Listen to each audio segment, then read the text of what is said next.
the economy or the people. And that got people, that got leaders, deciding on whether to close the economy and protect the people or leave the economy open, and consequences were quite clear. And it's the same thing that happens when climbing, and you pick it up in everything that I do and what I've been able to do with all the attempts that were just mentioned as an introduction. So for me, what is resilience? I think it's how we cope with change. Change is the only constant. Curveballs will always come. It's not about the fact that, are we going to fall? Are we not? It's about how we're going to get up and move deliberately. And when we focus and with learnings from that fall, it's only when we don't learn from it that we actually don't fall. It's understanding what your priorities are, what is important, what matters to you. Is it family? Is it career? Is it your business? Is it your life? Is it changing the world? Once you understand what is important, you're able to accept what you really can't change and focus what you can change using what you're strong at. And it's the time that you look at who should you partner with.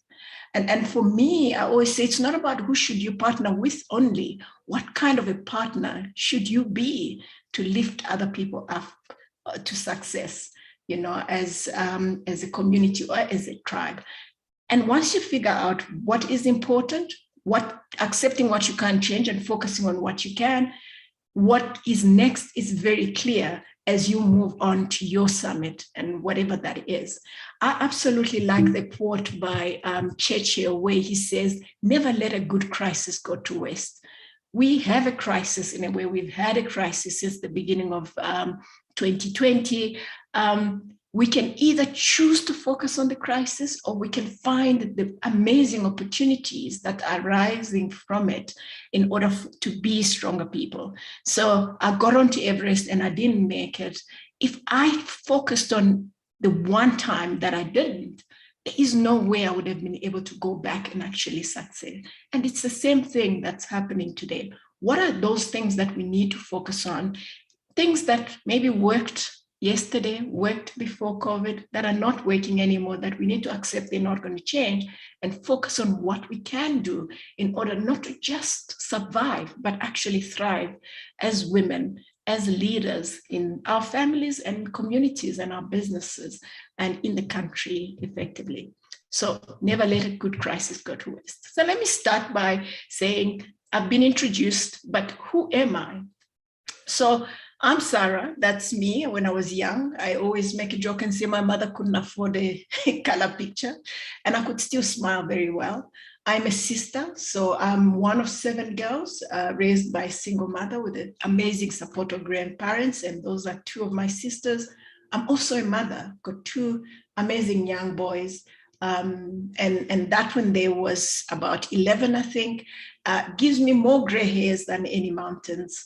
Like most of you may understand, they know more than, they think they know more than I do. So this is who I am. And I'm starting with this because my journey started with me thinking there are people that are special, people that make history, people that are extraordinary, and I'm not. I watch them, I admire them, I applaud them. And even when I started climbing, I used to say, I am just an ordinary African woman trying to reach extraordinary heights. And I've since changed that. I am uniquely extraordinary. You are uniquely extraordinary. And being ordinary is a choice. I think we're all made for this time. We're all made special because we can change the world and make sure the next generation is better off because we just dared to live our true selves and live our extraordinary lives. It's when we look out and want to do what other people are doing, think that they're better off, that we remain ordinary. And I'm hoping that as we go through this journey, you also realize that, and together we can, as a generation, leave the world better. We celebrate the 9th of August because the women walked to the Union buildings in 1956. What is our great-grandchildren going to celebrate about you and I? What are we busy with that's going to make them celebrate us? It will be sad if few generations from now, they still celebrate 1956 and not celebrate you and I. But they can if we live our truths and are deliberate in everything that we do, irrespective of who we are, where we come from, how we started, what's happening today. We can actually make a difference and live extraordinary lives. So let's start with, why do I climb? I actually say I'm an accidental mountaineer. I started a family in Joburg. I was all excited. I'm going to take on the world, build generational wealth, all the things that people like to talk about. I have a house, I have a car, I have a job, I'm successful. Until one day in 2009, I got a call to say my older sister, so one of the 7 sisters, had passed away. This was somebody that I had looked up to, somebody that had, in my teenage years, had gone to live abroad, and I was like, wow, she's amazing. And then I started wondering, because it was sudden, and also I knew that she had died in an environment where she was on her own. My mother was trying to go and find her, and I got very sad, and I started questioning myself whether, she had lived a purpose. And the reason for that was because growing up, my grandfather always used to say, if you don't live a life of service, that is a life wasted. So I started questioning myself, am I living a life of service? The answer was no. And yet, all along, I was thinking, this is it, just working without thinking.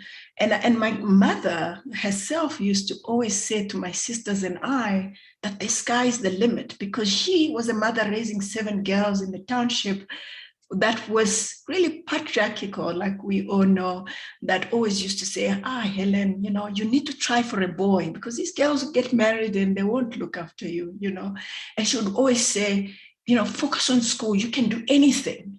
She worked hard. And I looked at myself to say, am I reaching for the skies? It didn't feel like it, despite the fact that I had what the world could say success. I was living in the suburbs, I had a house, I had a car, I had everything.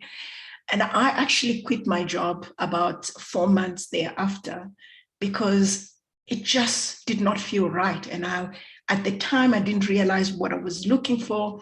I went and started working at the post office because I thought, there was a team there that was going to actually change the post bank and make it a bank for the people and help people that were traditionally not part of the economy understand finance. And I thought that could be it. Lost a lot of shares. I didn't last too long, but in the process, I found myself in an environment that at Discovery that was encouraging employees to adopt charities, to adopt NGOs that are doing stuff for the community. So we adopted a home in Benoni called Kids Heaven.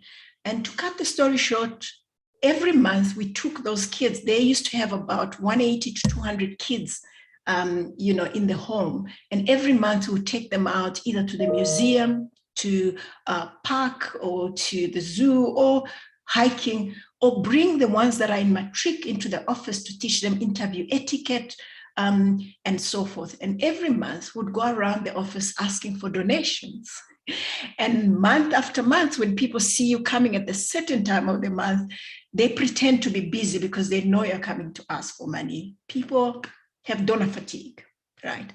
And in the process, somebody in the office said, let's go climb Kilimanjaro, which was always on my bucket list. And I said, I'll come, but why don't we use it to raise money for the home? Because then we're not begging for anything. We're sharing our experience, selling, what we're going through to the people, and use it to raise money for the home. And we did that. We raised enough to build an outdoor gym. And we converted the garage that they had into a study, and also a library for the kids, because they used to do their homework on the dining table. And after we did this, my summit happened on Kili, but something shifted when we were handing over the library and the outdoor gym. One of the kids in the home came to me and said, "Do you really come from the township?" Initially, I thought it was a joke, do Black people swim kind of joke, until I realized she was serious. And I said, "Why do you ask?" She says, "No, because students from Europe that come and visit them, when they go back home, they're the ones that do big things like this." That made me sad. When I came home, I reflected and realized that she was me growing up thinking, Wonder Woman and She-Ra and Superman are superheroes, but they don't look like me. They don't speak like me. I can never be a hero, it made me more sad, because I wondered the other, I was showing my children, my two boys, that help comes from within. It doesn't matter what they look like, where they come from. They too can be amazing, can step on top of the world. And I made a decision to start the project Summits with a Purpose. Climb the 7 highest peaks on the 7 continents around the world, but use it to raise money for education, because I believe that education is the equalizer. And as the world continues to become a global village, there's somebody that needs to mute their mic, please. Thank you. As the world continues to become a global village, you and I are responsible to making sure that our children are not second-class citizens in this global village. So what are you doing today? What am I doing? And I just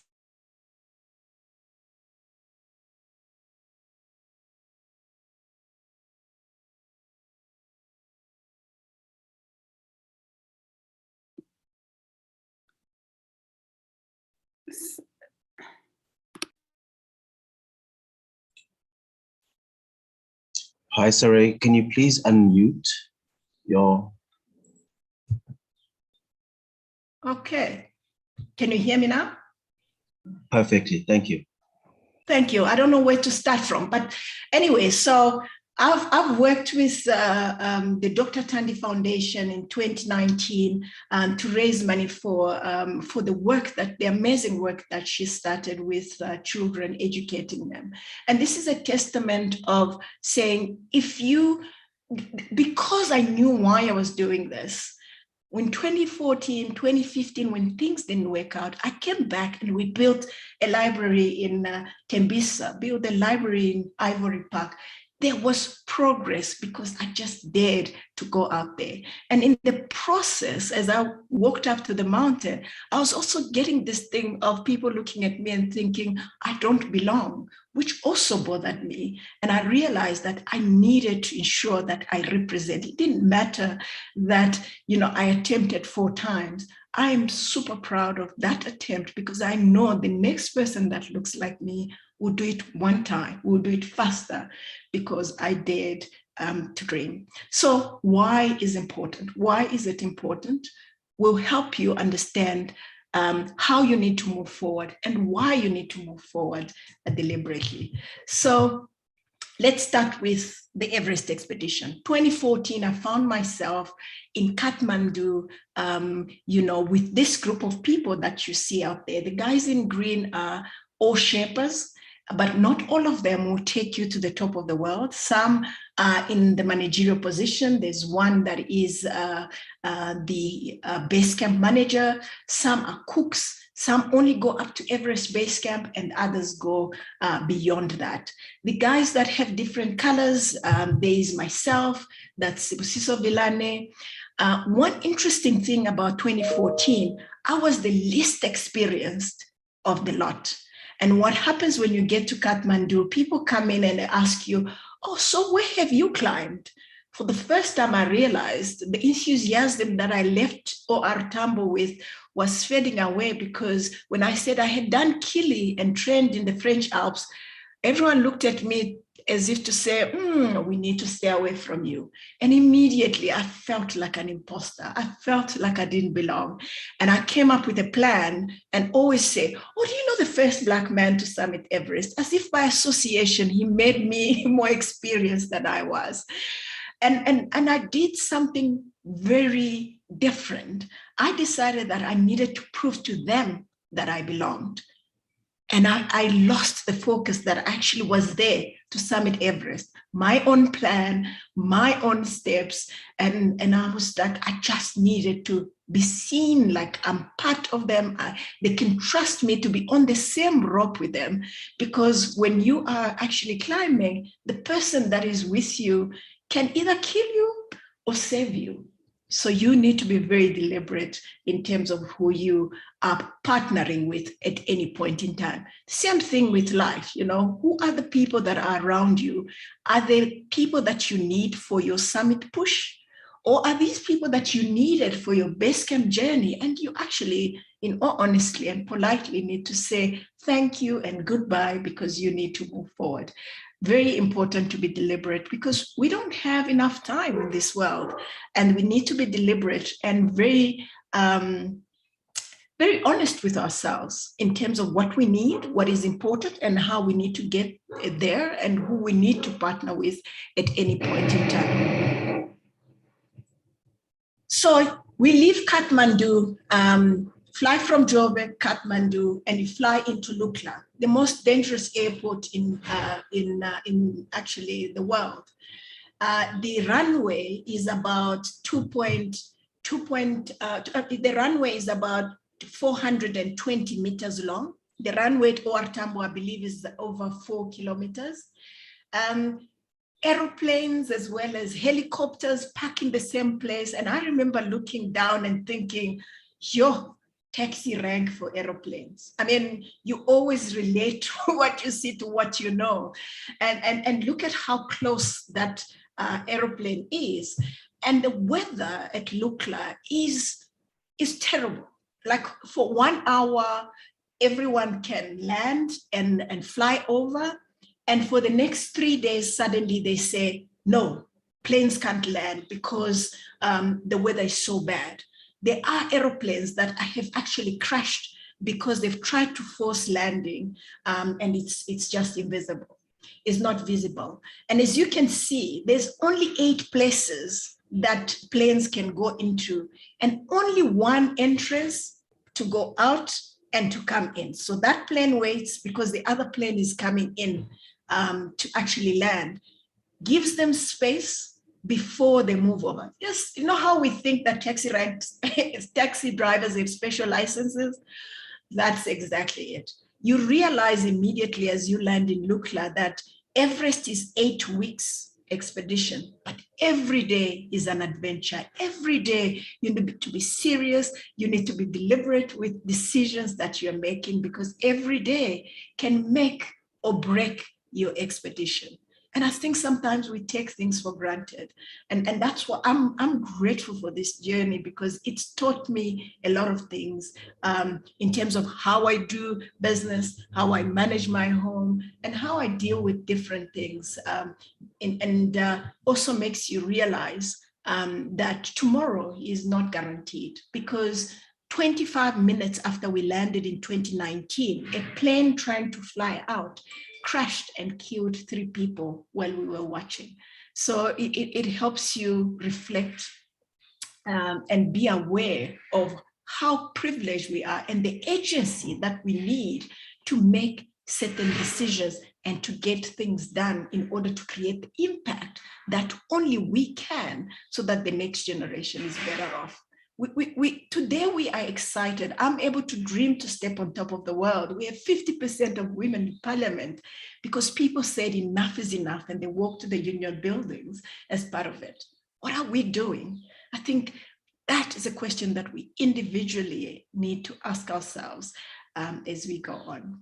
So you land at Lukla and you start going up towards Everest. What is interesting, there's one trail that everybody uses. Everyone on this trail is not going to summit Everest. Some people, like this guy, he's probably going to build at the next village or tea house. He's probably never trained a day in his life. Look, he's wearing sandals, not even a hiking pole. And and he's doing it and it's working for him. He's on the same trail that this guy is on, that's probably going to Everest Base Camp. And I equate this to life. We're moving on a journey. Sometimes we worry about the people on the other side. The grass is not always greener. We don't know what it is that they're doing. We don't know what's working for them. We don't know their drama. But if we stick to what it is that we know and our plan, we realize that we are extraordinary and we're capable of making history. And at the same time, as on this same trail, there I am, and I'm hoping that I look like a climber compared to the other two. So what you'll notice that is different is my shoes are different. I'm wearing shoes that I can put crampons on. I can use on ice as well as use on a trail tracking up. Whereas the other guy has got sandals, the other guy has got common boots that you can use on any trail. I also carry clothing that I'll use between Lukla and Everest Base Camp. That is just general hiking trails. But more importantly, take different clothing, harness, carabiners, down suits for the climb above Everest Base Camp, because the weather changes. The way you climb changes. There's crevasses. You need to cross ladders, which other people on the same trail as me don't need to worry about. But for good measure, I carry a vuvuzela. I've been asked many times, is this Sangoma related? No. I carry, you can only carry so much biltong and dried fruit. I carry it because it just reminds me of why I'm there.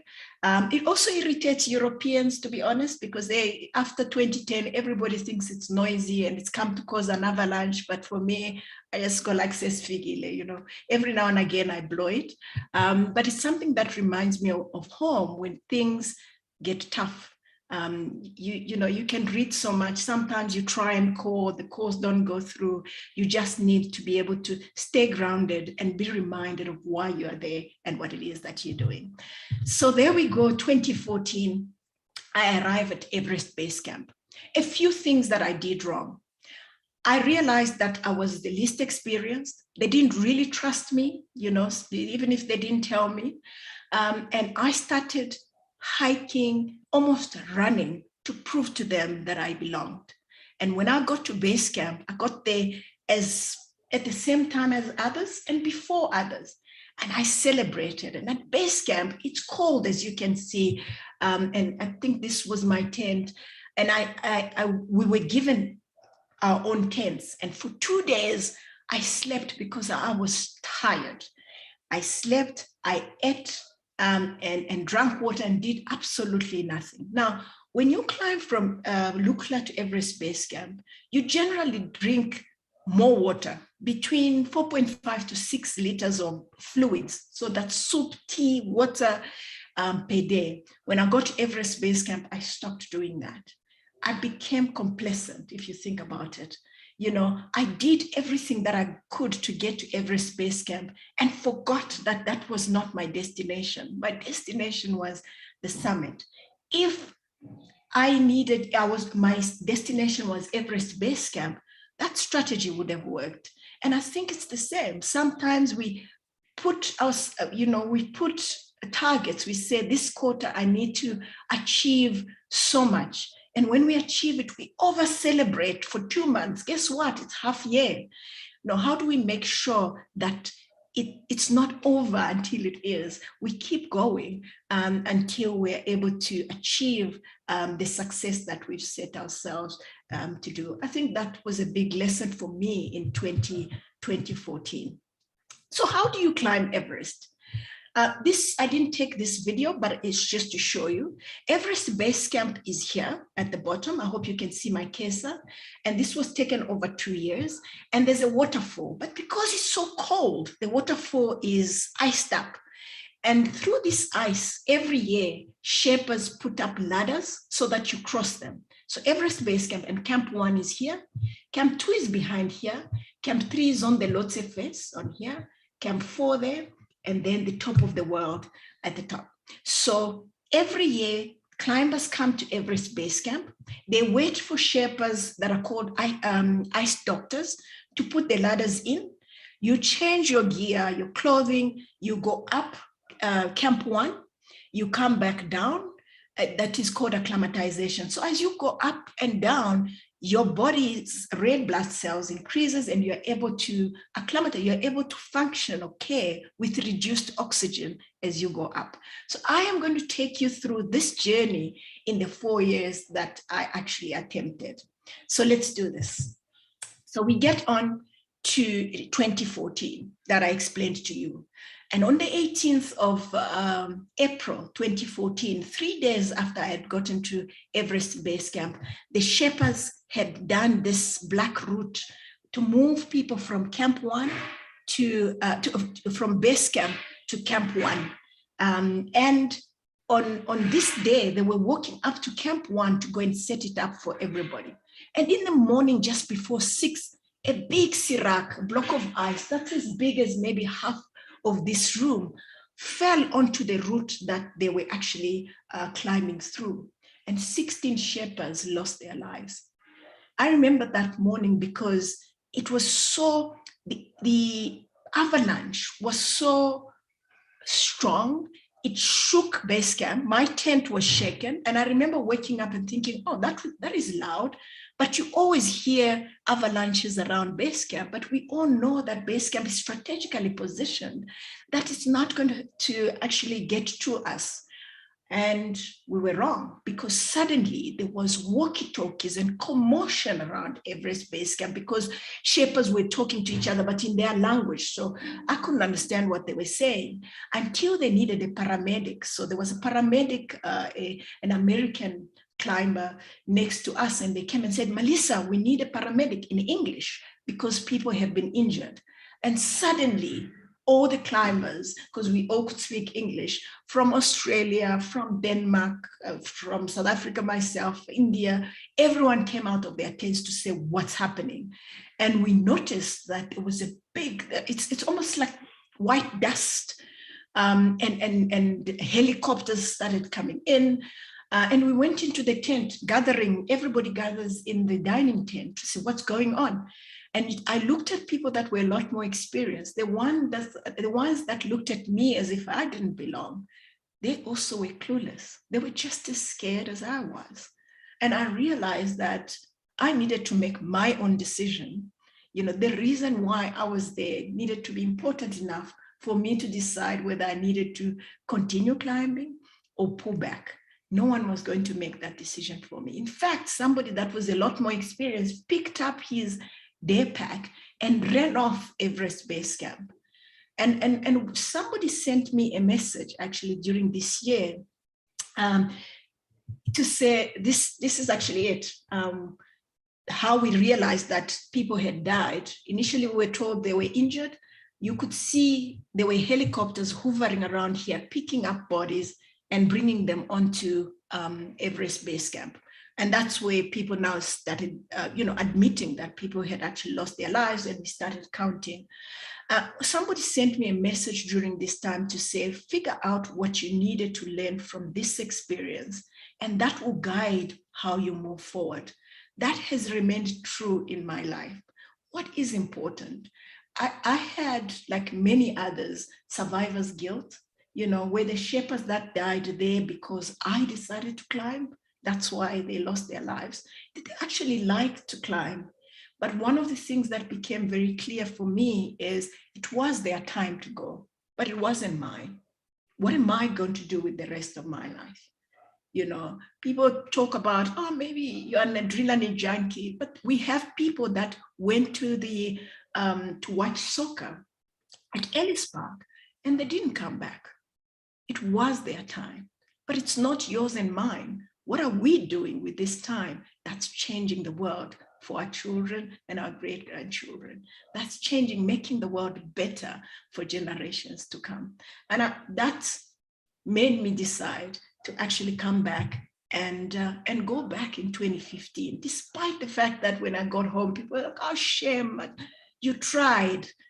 Yeah, I tried. That's where you start, you know. There is nothing shameful about trying, having a big dream that scare you, because that's when we change the world. None of the successful people that we read about has ever been scared to do anything or scared to fail. We should fear not learning from the curveballs that come our way. In 2015, I went back onto Everest. And what happens when you get to, I'm not going to take you through the whole journey. I mean, you know how we get there. This is Everest Base Camp. Now, before you go through that Kumbu Icefall, the Sherpas do what is called a puja ceremony. This is prayers. They actually chant, and they believe that they put blessings on the Tibetan flags, and they put them all across camp.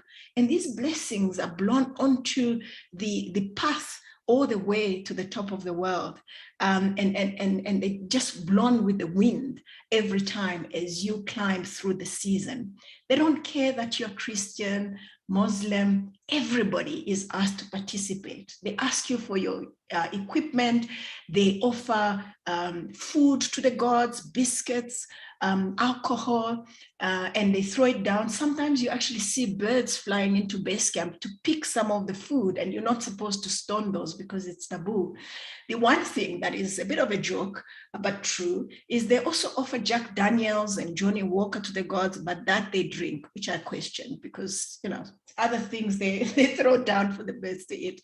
But one of the things that is important for me is how respectful they are of the mountain, of the environment, how seriously they take the job.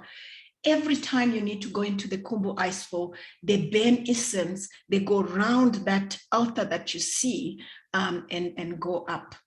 And the next day after this puja ceremony, there was with Nawang. In 2015, I was a little bit more wiser. I had climbed a little bit more, and I partnered with Nawang that I chose. I chose a Sherpa, not a Sherpa that was allocated to me, one that I chose myself. He had 22 years experience. What is important, again, like I mentioned, that it's important to know who you surround yourself with. For that project that you're working on, that is so important. Who do you need around you? And what kind of a partner are you for other people? And the good thing about Everest is everybody has to move in at least pairs. And at every point that you are, you need to have a walkie-talkie letting people know where you are, or a tracker so that they know where you are, because the game has changed. It's no longer hiking from Lukla to Everest Base Camp. The terrain is different. You don't know the cables. This glacier is moving. There's crevasses. You need to use crampons. As you can see, there's spikes on my boots. The boots are longer, thicker, double plastic, harnesses, you hook your, it's a totally different game and different clothing. So the world has changed. Our game has changed. Whatever industry you're working on, when you started, the challenges that we have today are totally different. How are you evolving with that? How are you preparing yourself to not only succeed, but to thrive in these changing times? Whether it's at home, at work, or in your industry, I think that becomes very important. As you can see, the vuvuzela still remained constant with me. And as we got in 2015 onto Camp 1, which is at the bottom, I'm hoping you can see that, our head Sherpa said the next day, climb to Camp 2, which is up here. And if you're not there by 2 o'clock, wherever it is that you are, come back and sleep at Camp 1. So we left our sleeping bag, everything at Camp 1. And as we were walking, there were 9 climbers. 3 were quite fast, they went up, and 6 of us were coming behind. And at some point, my Sherpa said to me, you know, if you keep walking and waiting for everybody, you're not going to make it. So, you know, let's go. So him and I start walking. And remember, we're walking on a river that's frozen, so on the glacier. And as we were walking up, you know, climbing towards Camp 2, the glacier suddenly started shaking us like leaves, really shaking. And Nawang, that's my Sherpa, turns around, hooks his carabiner into me and says, Sarah, we are jumping. So that means if the glacier opened up, the earth beneath us opened up, we needed to jump to the same side of the same side so that we don't fall in. Because if we jumped on different sides, one of us is going to fall in and pull the other one in. And my job was just to look at his feet. Remember, Nawang had 22 years experience. And I looked at him and he was confident. I was like, there we go, that's my job. It felt like 5 minutes, but I believe it was just about 2 minutes. And at the time, we don't know it's an earthquake. I don't come from really an earthquake prone area, so I didn't understand it. He didn't know either. And it was a 7.2, I think, magnitude earthquake, the biggest for 80 years, 80 in Nepal. And as soon as it stopped, we were hooked together, we were fine, we looked around. Nawang says, okay, we are fine. And he starts taking the carabiner off me. But what had actually happened, that earthquake shook these mountains around us and they all started avalanching towards us. So these two little beings, well, of course, there were others coming behind us. And these earthquakes, avalanches, I beg your pardon, are coming towards us. And Nawang started praying. Remember that puja ceremony? They taught us a prayer, which I memorized. Umani Pemeum. He looked scared. And I remember looking at him and thinking, so if you look at this, same place, I took this picture, whitewash completely. I looked at him and thought to myself, he's scared. He's praying to a God that I learned about 2 days ago. That God ain't saving me. Like, I'm a Christian, but I go my Jesus. And I'll tell you why that story is important for me. When Nawang said, let's jump a crevasse, which is dangerous, which could have killed both of us, he was confident, he showed leadership. I knew he had 22 years experience and I was going with him. Are we doing that with our teams or families? Are we assertive and very clear in terms of where we're going? If we're wrong, we fail, we get up quickly and move on. But when he showed that he was scared, he wasn't clear, he was praying to what I didn't understand. I was like, if he was saying, let's go to the left, I was like, Jesus, I'm going to the right. There is chaos. There is no union or common understanding in terms of the goal that you're actually following. I think this time, these uncertain times, we need to not only be resilient, we need to show the leadership that is needed in order to thrive together after surviving whatever it is that's going on around us. That becomes important. There's another lesson from mountains. And the mountain was once again closed, and I came back to more shame. It didn't happen. And by the way, in the process, I found that, people that were cyclists and runners were stronger in climbing, and I started cycling, which I hadn't done, before 2014. And unfortunately, on the 8th, the day before Women's Day, the 8th of August, 2016, I was involved in a near fatal accident. I was doing a stage race. So the first day we did about 50 to 60 kilometers mountain biking. And the next day I think it was the 34th kilometer, because my watch actually broke. I was coming down the mountain and didn't realize that I had lost my back brakes. And the bike just threw me off, cracked my head quite badly, ended up at Mill Park for almost 3 weeks in a coma. And I remember waking up from there and there was no thinking of climbing. I was just like, I just needed to survive. First, when I woke up, I didn't know where I was, pulled the tubes out while I was gaining consciousness. And as I gained consciousness and I went into high care and I was released from the hospital, the doctor said, don't get back on the bike, because if you do, we may never put Humpty Dumpty together again, because their head was really messed up to the extent that they didn't think I would survive. I think most of you that are probably in medical profession, you know that if somebody goes beyond 7 days in a coma, that's a bit problematic. And I came home and I started walking. I came home beginning of September. I started walking. I had a Soweto Marathon entry because I said I was cycling and running, which I tried to give away. No one wanted it. I'm sure they just thought this woman is a bit of a bad news. And I started running in October. November, I went to the Soweto Marathon. At the beginning, I'm thinking, oh, I'll just do a 21. And I saw the guys, doing 42. I think some of you are runners. You can attest to that. They were excited. They were dancing. And I thought, jumped the linear and went and joined. I said, even if I do a 30, I'll be fine with that. I haven't been running. And I finished the Soweto Marathon. And that's me.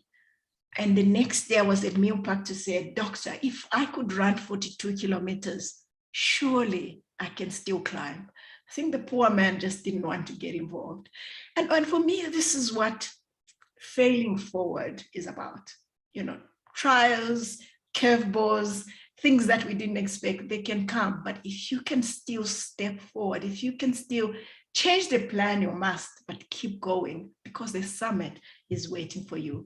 And I found myself back on Everest, and this time all the way up to Camp 3. And the game there changes even more. You start using supplemental oxygen. So they say at Camp 3, there's about 44% levels of oxygen compared to what you'll find at sea level, which is why I say, I don't know if there are people from Durban, Cape Town, PE, you need to be doing more. You have 100% of oxygen. Yeah, we need to expect a little bit more from you. And there you sleep on oxygen. If you need to walk out of the tent, you need to hook yourself up because it's on the wall. Otherwise, you potentially can fall. People have fallen off.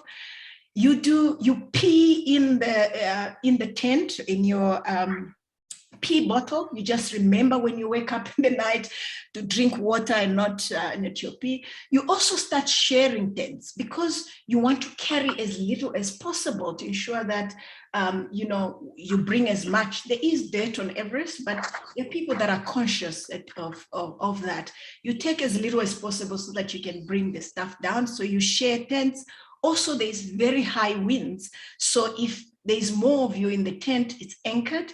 And it's also, you keep each other warm. So not in the same sleeping bag, but in the same tent, different sleeping bags. And there I was for the first time. And that's the other thing that people, I like people to understand is I came to a conclusion that my victory and my success is mine to decide. I'm not going to allow anybody to decide what is my success. Me getting to Camp 3 in 2017 was my success. It was my personal best. It was the first time I was able to use supplemental oxygen, be able to actually wear my down suit at this time. And there I go, Camp 4. We got to Camp 4 around 3 o'clock, and the idea was around 10 evening, we need to start going up. And that is the top of the world. You can see it there, and you can see people climbing. And when they talk about Everest being dirty, generally it's around these places because the winds break tents and people just carelessly leave the tents there. People bring oxygen tanks. When they're empty, they leave them there. That becomes problematic. Every now and again, there is efforts to clean it up, but I believe that more can still be done. So you can see there's a grown man struggling to walk because the winds are so high, and the game once again changes even more. So 2017, for the first time, I'm at this level. I still am with Nawang, and at 10 o'clock, Nawang comes in and says, come on, let's go. We're going to the summit. Then there's a big argument with other Sherpas, and they say, okay, go back to sleep for another hour. We go back to sleep. Around 11, they come back and say, let's go. We start going up. The two climbers that were with me from India are in front of me. I'm following them behind, and we're walking and walking. At some point, I pass them. We go all the way to the South Summit, which is 99 meters from the top. And then we stop. Nawang is helping me change the oxygen tank, and I look back. None of my teammates is behind me. So I asked Nawang, where's everybody? He says, oh, gone back 2 weeks. And I'm thinking, girl, you're doing well. But I didn't realize, because as Nawang started moving, I see he's struggling. And this is a place where there's really these ridges, and so there's ropes everywhere where you need to hook yourself up. If you miss anything at that point, because the winds were so high, they were going as high as even 60 kilometers an hour, you will be blown off the mountain, either to Tibet or Nepal, and no one would ever see you. And this is the area. So from Camp 4 to the summit, it's called the death zone. It's the area where most people have what is called summit fever. They think, I must summit at all costs. But the reality is, a summit is not a summit until you summit and get back down. So I said to Nawang, no, let's go back down because I've got extra oxygen and try when the winds subside. And he says, okay, because he wasn't doing well either. And we start going down through the death zone. And unfortunately, there was something wrong with my oxygen supply. And I lost consciousness. And I kept saying to Nawang, why am I feeling weak? And he says, no problem, let's just keep going. And we see Camp 4 and I lose consciousness. And he can't help me because he was in bad shape himself and he left me there. And he went, now this is a little bit of hearsay, he went to Camp 4, got other Sherpas and they came and picked me up. When we got to Camp 4, our tent, those winds had blown off our tent. So lost sleeping bag, like everything was gone. And he picked up one of those broken tents, makeshift tents, put me there and changed my oxygen tank. The next day, I felt, so I was going in and out of consciousness. The next day, I feel somebody touching me. So I wake up and I see another Sherpa and I say, Lakpa. And he says, oh, you're alive. And I'm thinking, of course I'm alive, but I'm hungry, And he says to me, oh, I don't have food, but I have a flask. And they come with a stretcher because they really came up to pick up the body. And I remember looking up at Everest and really wondering whether all those people that said I couldn't were right. All those people that said I couldn't because I was female, those people that said I couldn't because nobody like me had done it, all those 200 letters that I had put out there and didn't get any help, whether they were right. And I think it was the lowest point in my journey when you start wondering whether the naysayers are right. I walked down to Camp 2 and was airlifted and came back home. And in 2018, sitting at home, my younger son, he was 15 at the time, came to me and said, Mom, when are you going back to Everest? Not are you going back, but when are you going back?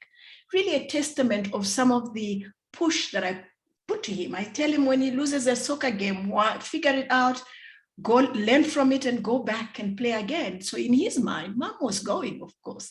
And I said, I'm going in 2020. I just said that because hoping, he'll forget about it. And it also gives me a little bit more time. But one thing that is important is I never stopped training. I continue training. And it's important that we continuously are ready because when opportunities come up, we need to just go for them. Don't say the opportunity is there, you want to prepare, you miss out. And that happens exactly in climbing. And in 2019, an opportunity arose, and yet I was planning for 2020. And this time I went with a different team. And the reason I'm showing you, I didn't take this picture, this was in the media of the crowds on Everest in 2019. But I took the picture of the same place from the top. This is my picture, no traffic. What's the difference? I went with a smaller team. I was part of every decision that we made. When they said, let's get out of the tent, it wasn't like Nawang knows best, I'm just going. It was why, what are the winds like? I was part of every decision. But more importantly, I wasn't anxious about the summit. I celebrated getting to Camp 1 as an achievement. I celebrated getting to Camp 2. I wasn't anxious about the summit. I celebrated getting to Camp 4. And when I got to the summit, I remember looking up and thinking about my mother, who always used to say the sky is the limit, how wrong she was. Because suddenly the sky was beneath me. And someone like me, 66 years after the mountain was first summited, was able to step on top of the world. If I can do that, Township Girl, what more can we do as a collective, as women, if we work together and are deliberate? And that is me on top of the world.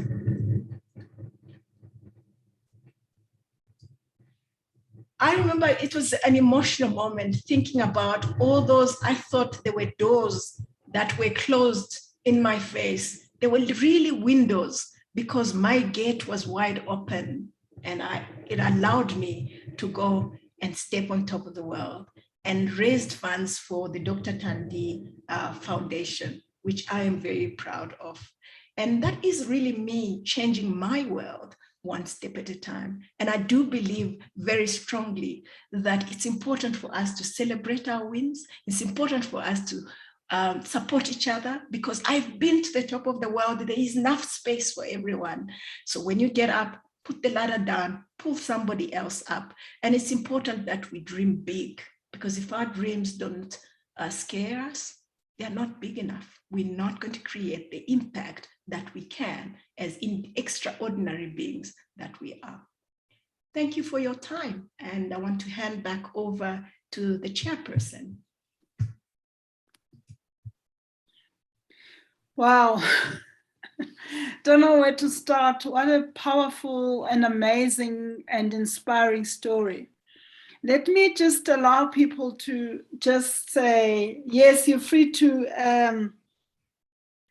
you're free to switch on your camera and just savor this moment, colleagues. This is just, I don't have any words. I'm just gonna remove the pin from Sarah and then just allow other people. Yes. So any comments, questions, reflections? You can just raise your hand. There's a button at the bottom of your screen called reactions button. If you click on it, there is a raise your hand option. If you click on that, I'll be able to see your name.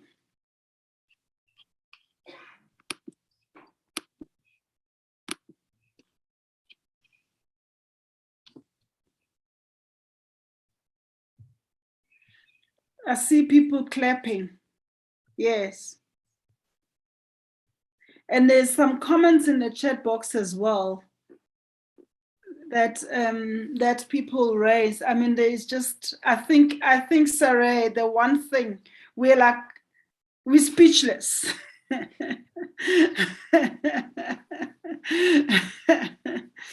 Okay, Vusi, you want to say something? Over to you. Oh, yes. Good morning, colleagues. There is no way we can really leave this opportunity without expressing our silence, especially in this sector. I really want to thank the organizers for initiating this project. This presentation is actually so powerful, and I'm reflecting back as a person who has been in the sector, and all the snippets of the words that Saray was talking to, from lifting other people up, from celebrating milestones, you know, for me, failing forward, because I think as we all move up our journey and our careers, we kind of like start trying to emulate others who were there before and really not celebrating who we are. I also just liked what you also other colleagues were saying. There is enough space for us, in particular as women, as we actually march through this journey. We should celebrate each other. We should lean on each other. We must really trust the others that have been there before us. But for me, what also just was a message was actually saying, yes, we are celebrating people that have been there before. So what is it that we are leaving behind for others to celebrate us?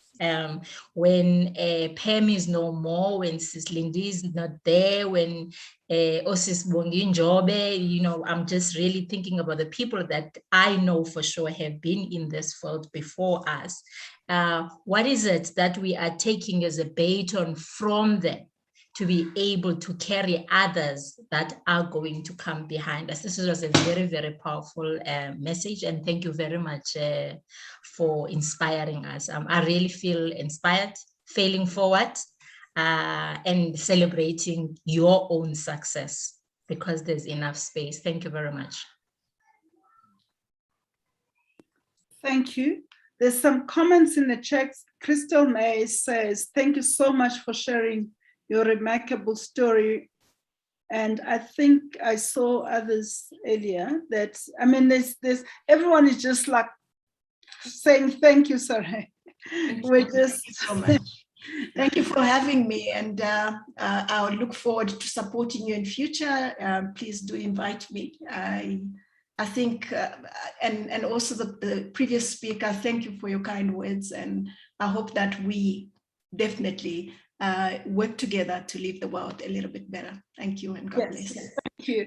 Yes, thanks. And my takeaways, I've been chatting, I've been putting them in the chat box the whole time. There are just so many gems to mine from what you were saying about pulling other people up and leaving a legacy. It's about celebrating victories, small victories, as the milestones are getting to Camp Base 1. And then there's issues that women face every day, self-doubt, to think that you're not good enough, and all of those things, they all coming up. It's like, it's a whole manual on leaders and on being leaders, and the kind of things that we experience as women and as leaders every day. And I think it changes my perspective on summiting, but I'm not sure if I will do anything more than that. Let's talk again soon, because I'm definitely going to knock on your door. We are doing Kilimanjaro soon. Oh gosh. Okay, I think other people must show their faces so that it's not just me who's got the responsibility. And yeah, I see Bongiwa's camera is on. I think she's ready to take on to go on Kili. You see, you've recruited some of us. You see, there's a lot of people. So can we just switch on our cameras and just express our gratitude to Sarah, and just wave and do whatever we can just to say thank you very much for just honoring her, sharing her experience and everything that she has. And I hope, Lebu, we can take a screenshot of this, of the cameras on and us celebrating. Okay, I see Lebu is now coming to my office, which means he's not in front of his station. Okay. All right, sorry about that, but I think there's always a plan B. I'm just gonna take a picture of a normal picture so that we remember this moment. Okay, there we go.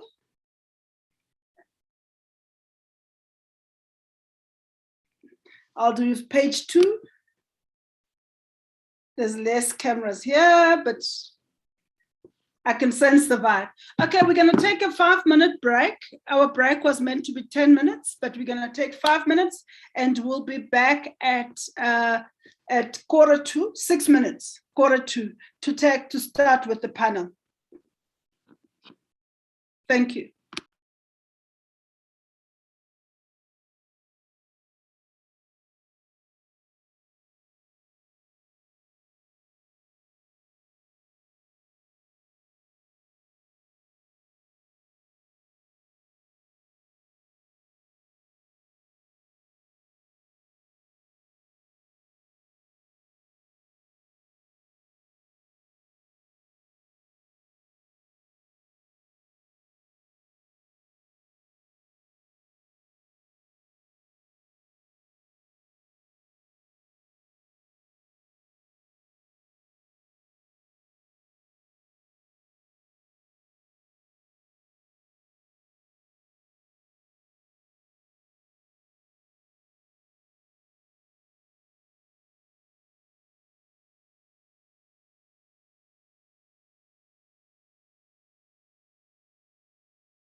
Am I waiting for you to start us, Pam?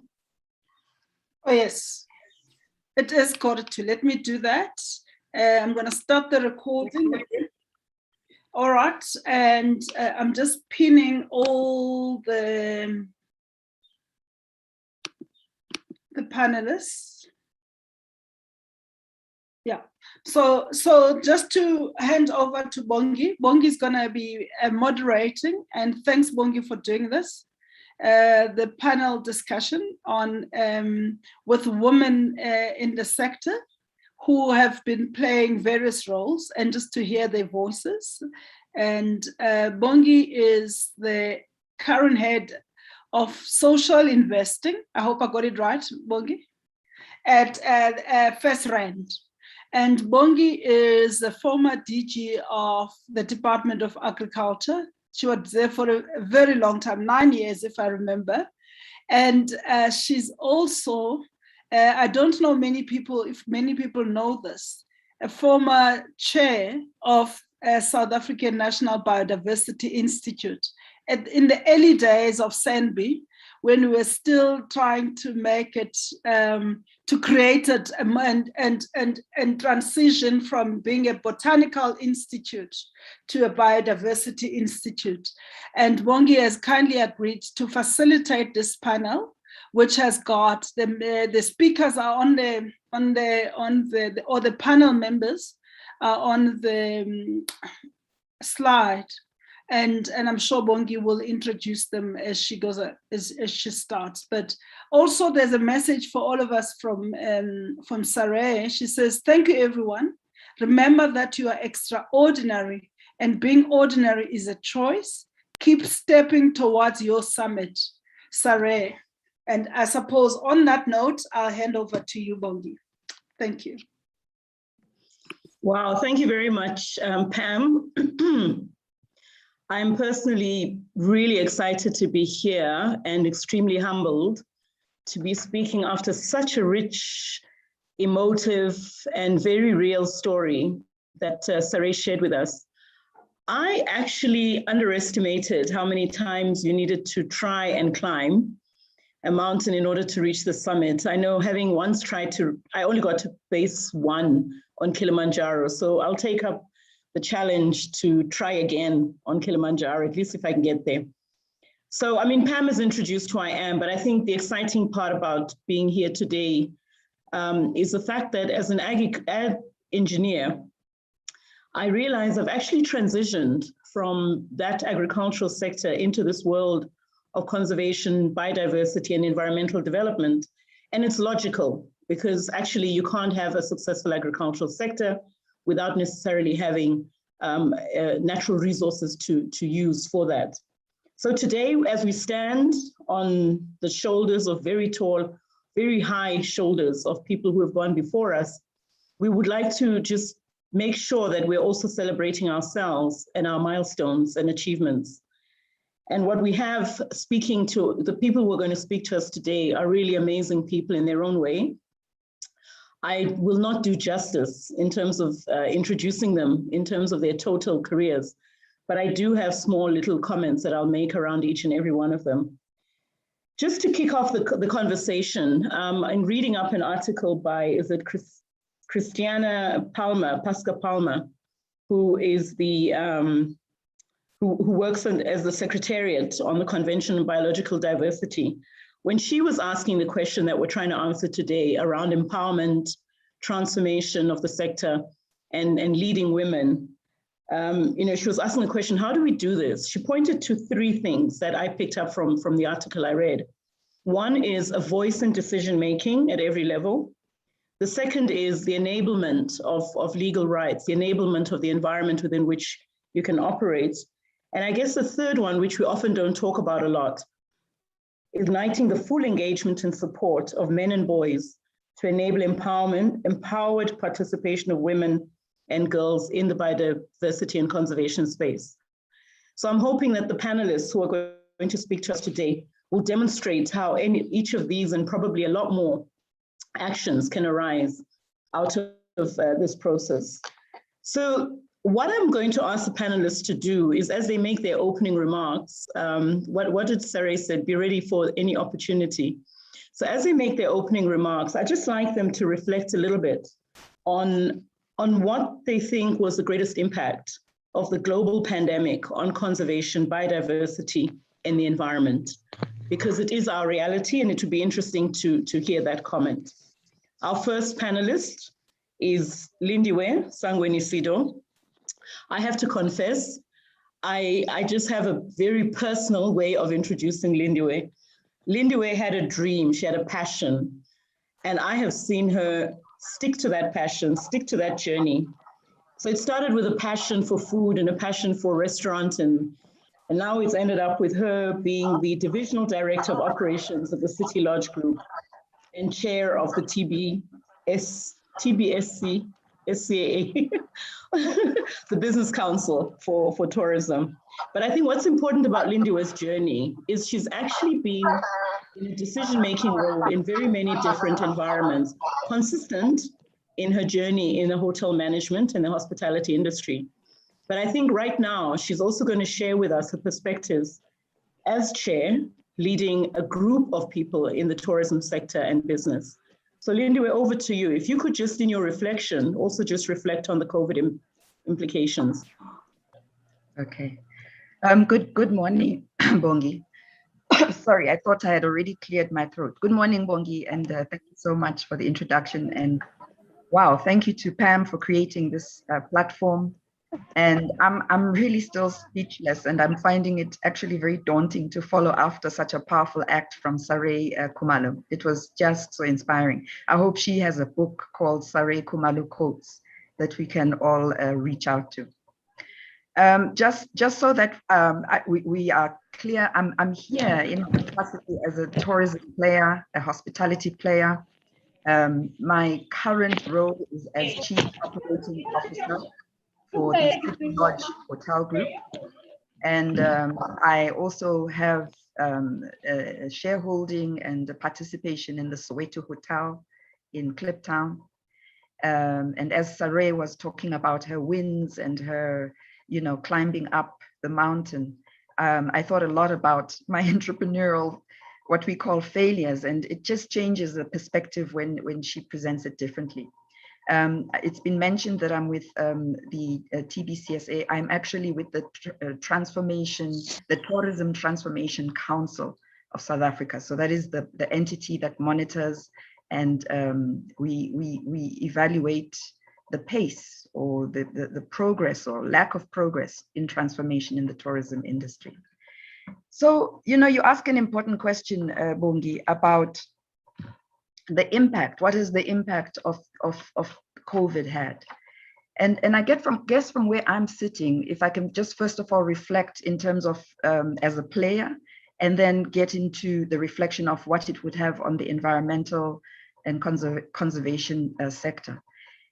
From my perspective, the total shutdown that COVID brought about at the end of March in 2020, I think was one that in my lifetime, I think I've seen many things, but I never imagined that I would be part of an experience at my age in terms of the impact.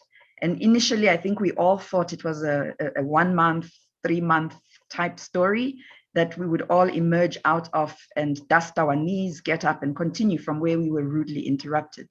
And here we are, nearly 18 months later, even more, realizing that actually COVID is going to be with us for a long time. And therefore, how do we cope and how do we succeed and how do we continue on our journeys in spite of the fact that it has been so disruptive and continues to be disruptive?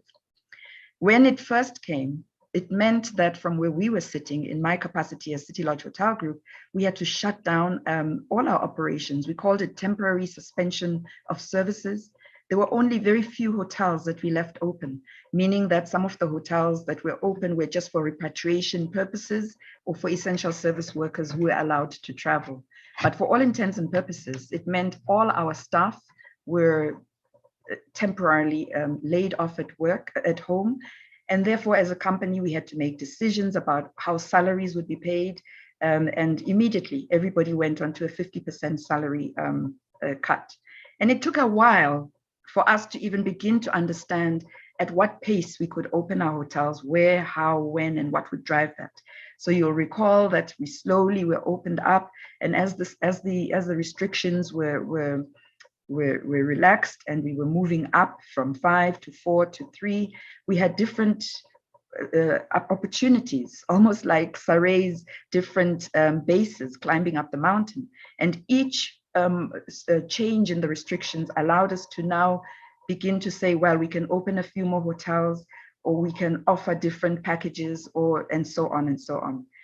In conservation, I must say, I had to reach out to two of my sisters, Dr. Mvusi Songelwa, who you saw earlier on, giving her comments on Saray's presentation, and also Khapilwa Sello, who is currently with Sun Parks. The two are probably, in my mind, one of the too few women that I know at very senior levels, who've reached very senior levels in the industry, particularly in environment and conservation, having both been senior people. Vusi used to be with Sun Parks and continues to be one of the leading, I can say, scientists in that environment. You know, her specialization is really what we call social ecology. And then Khapilwe, who would be a senior executive in development and marketing.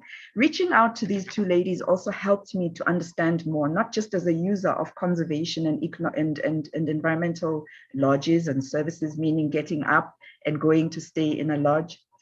When the pandemic kicked in, it meant parks, it meant your Sun Parks and your provincial parks and all your conservation and environmental services, products, anyone who was on the value chain also came to a shutdown.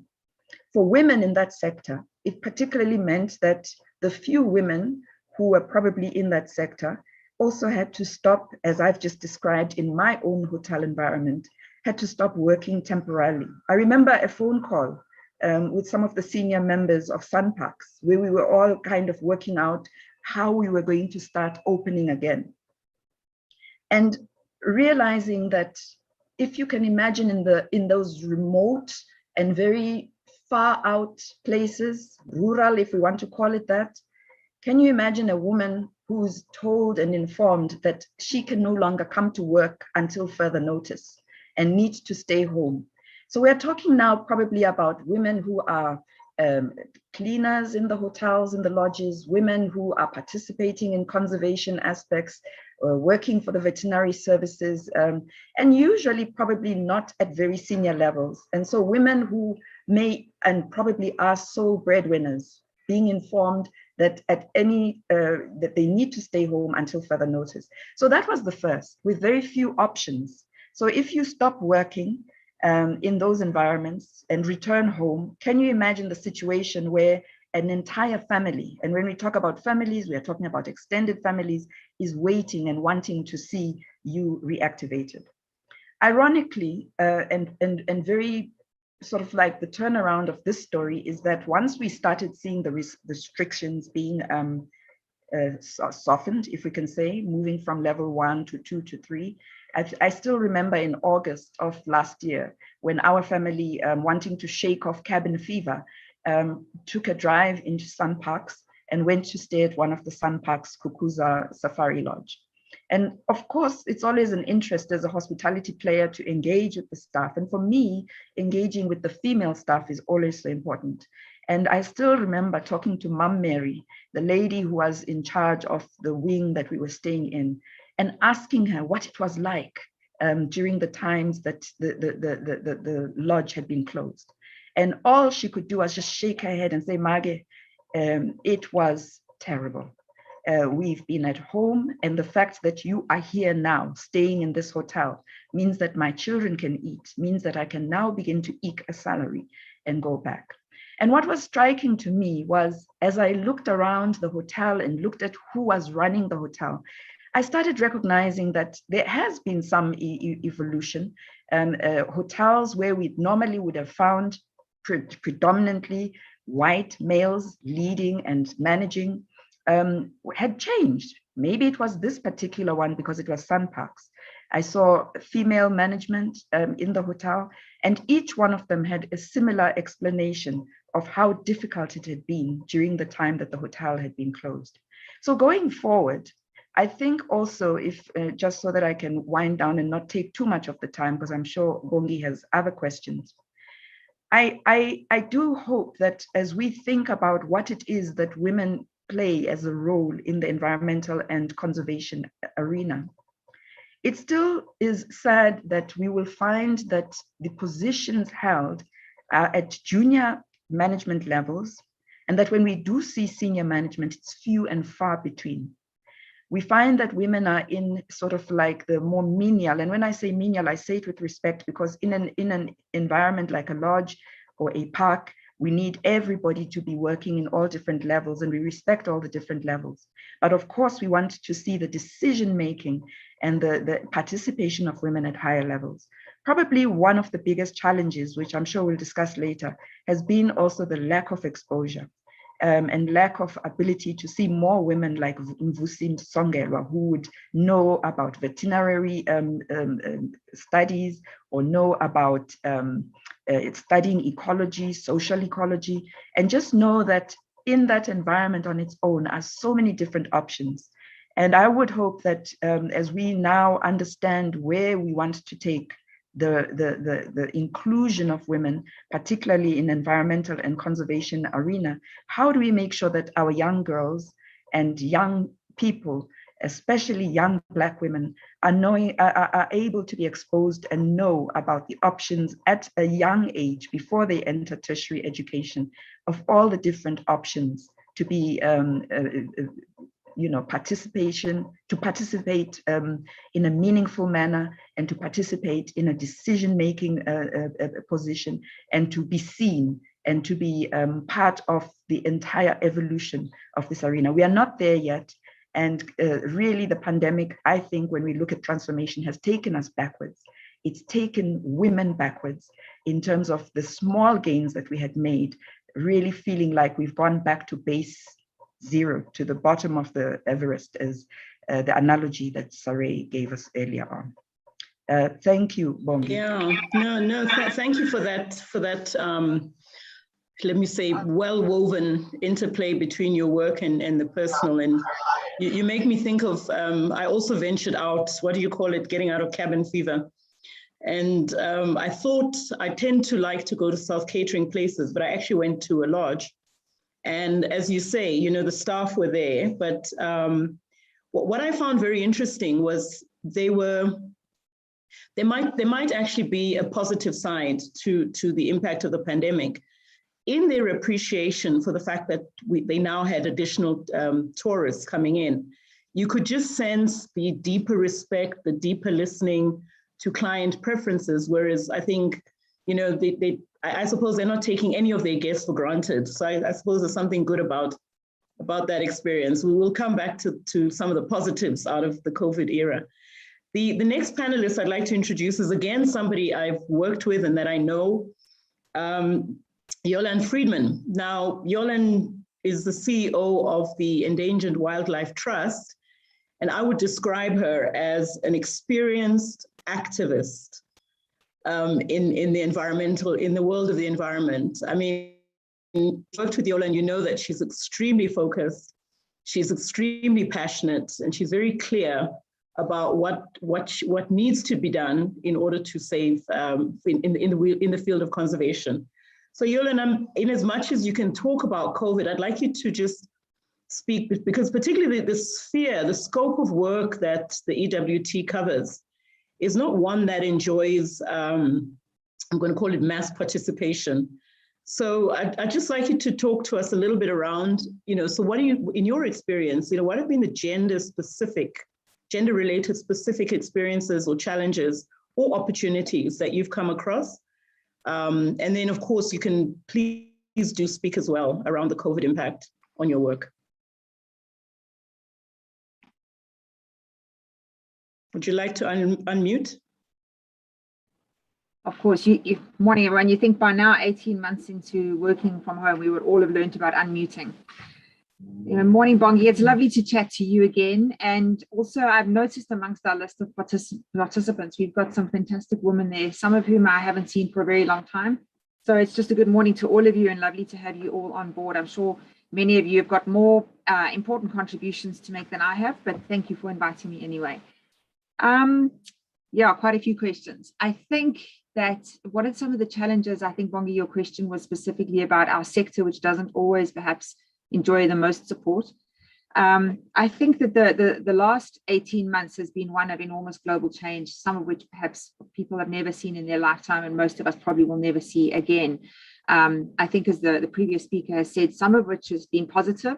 I think one of the early signs of positive change we saw right in the beginning, which has, I think, positive environmental knock-ons, has been this emergence of working from home businesses and the small entrepreneurs, most of which has been from a place of desperation and need, which is quite sad, but obviously positive impacts in terms of seeing people relying on themselves, their own skills, their own aptitude, and their own innovation to generate a living. And what was interesting is, in our particular neighborhood, we had artists who became artisanal bread makers, and we had businessmen who started veggie gardens to feed people.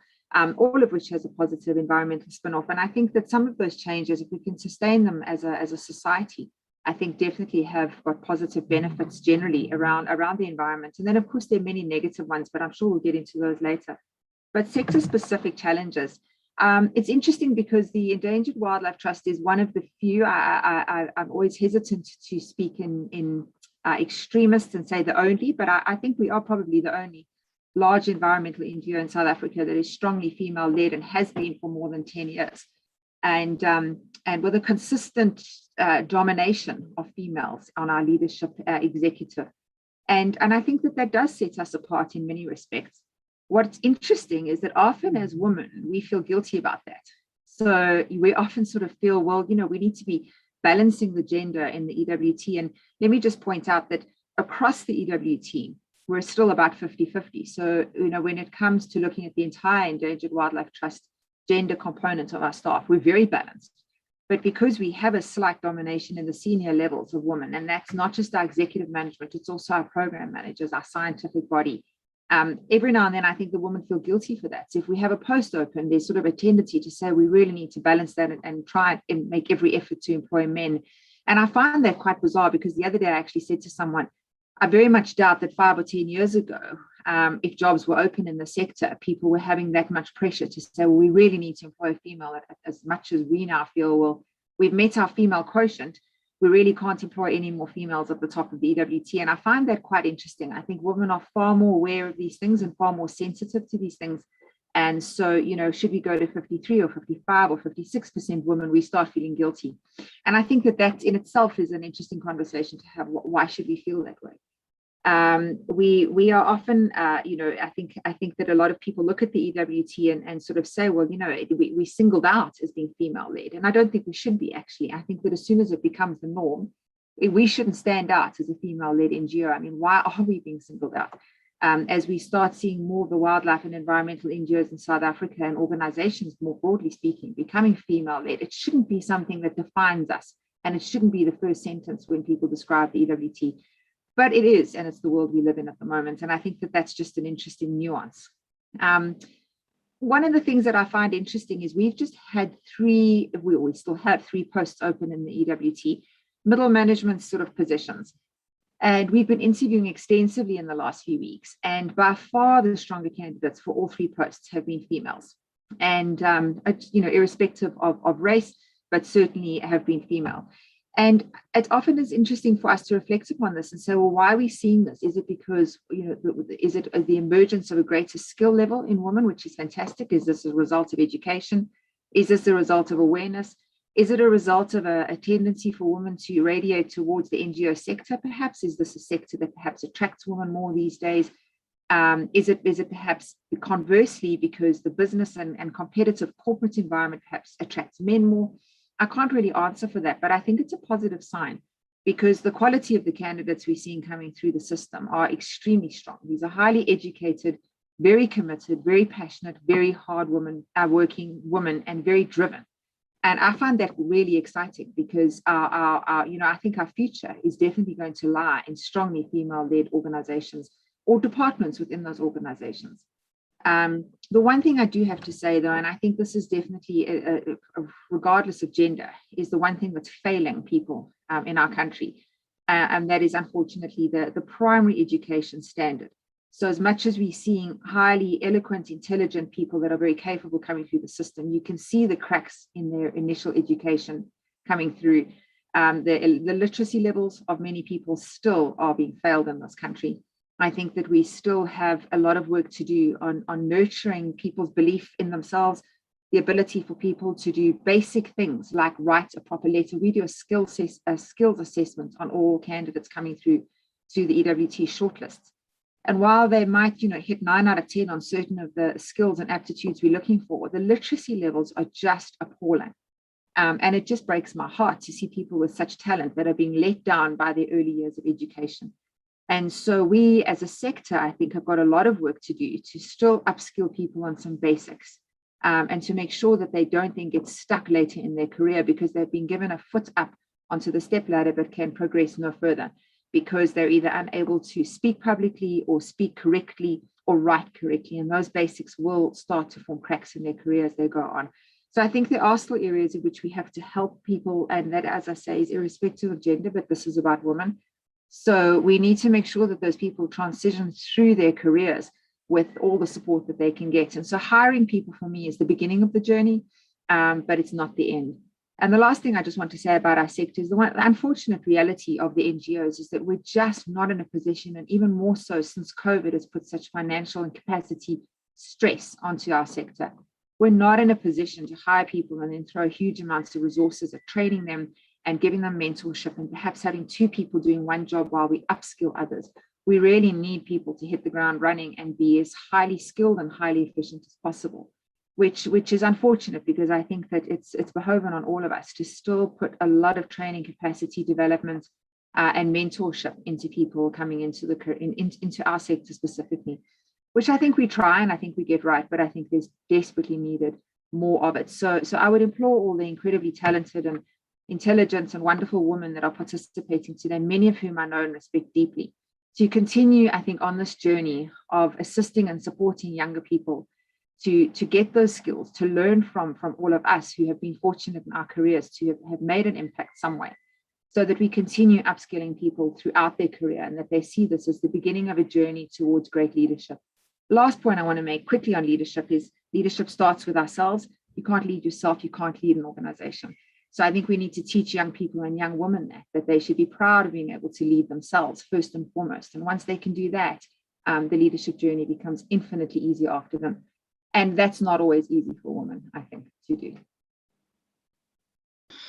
Thanks, Yolan. I mean, you bring to mind the quality, the level of exposure young children have to matters environment.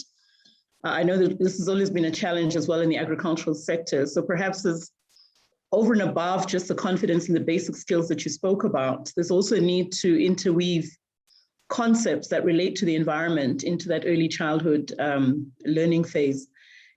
And then I guess, you reminded me of a thought I had earlier on. You know how we talk about August being the Women's Month, and then we wish for a year. I take August as being, so in the way in which when you work in a leadership role or just in life, you need to take time out to reflect. You need to detach in order to just reflect, sharpen the saw, and just find yourself again. I think August is the month when we find ourselves again, and the rest of the year is our year, So August is for re-energizing in order to go through with the year. So the year is ours. So I think we should stop asking for another year, but August is our month where we can actually specifically talk about the impact of the world on women. So thanks for that. Right, I'll move on. Very interesting. I mean, I wish each one of us could talk for an hour each, but for the next person, interesting that I suppose the comment you made, Yolan, around the impact of COVID on the NGO sector. In the work that I do, we're very, very alert to that. And I think it's always a link back to the economy that comes into play. So our next speaker is Lula Daniels, who is the Acting General Manager at the Department of Environment. Is it DEDEAT? Oh, these acronyms are so long, and Pam works with acronyms. So Lula Daniels, I know I saw you earlier on the call, and she's going to bring us a perspective very much from an experience of policy and government. Am I correct?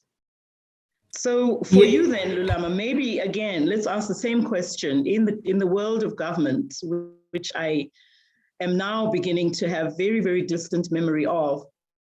What are the challenges, the gender-related challenges in terms of, and I would relate it to policy that enables women's empowerment and women's leadership in this sector? Thank you so much, Bongi. It's good to see your face again, and the ladies that have also opened this platform. I am so grateful to be part of this conversation going on today.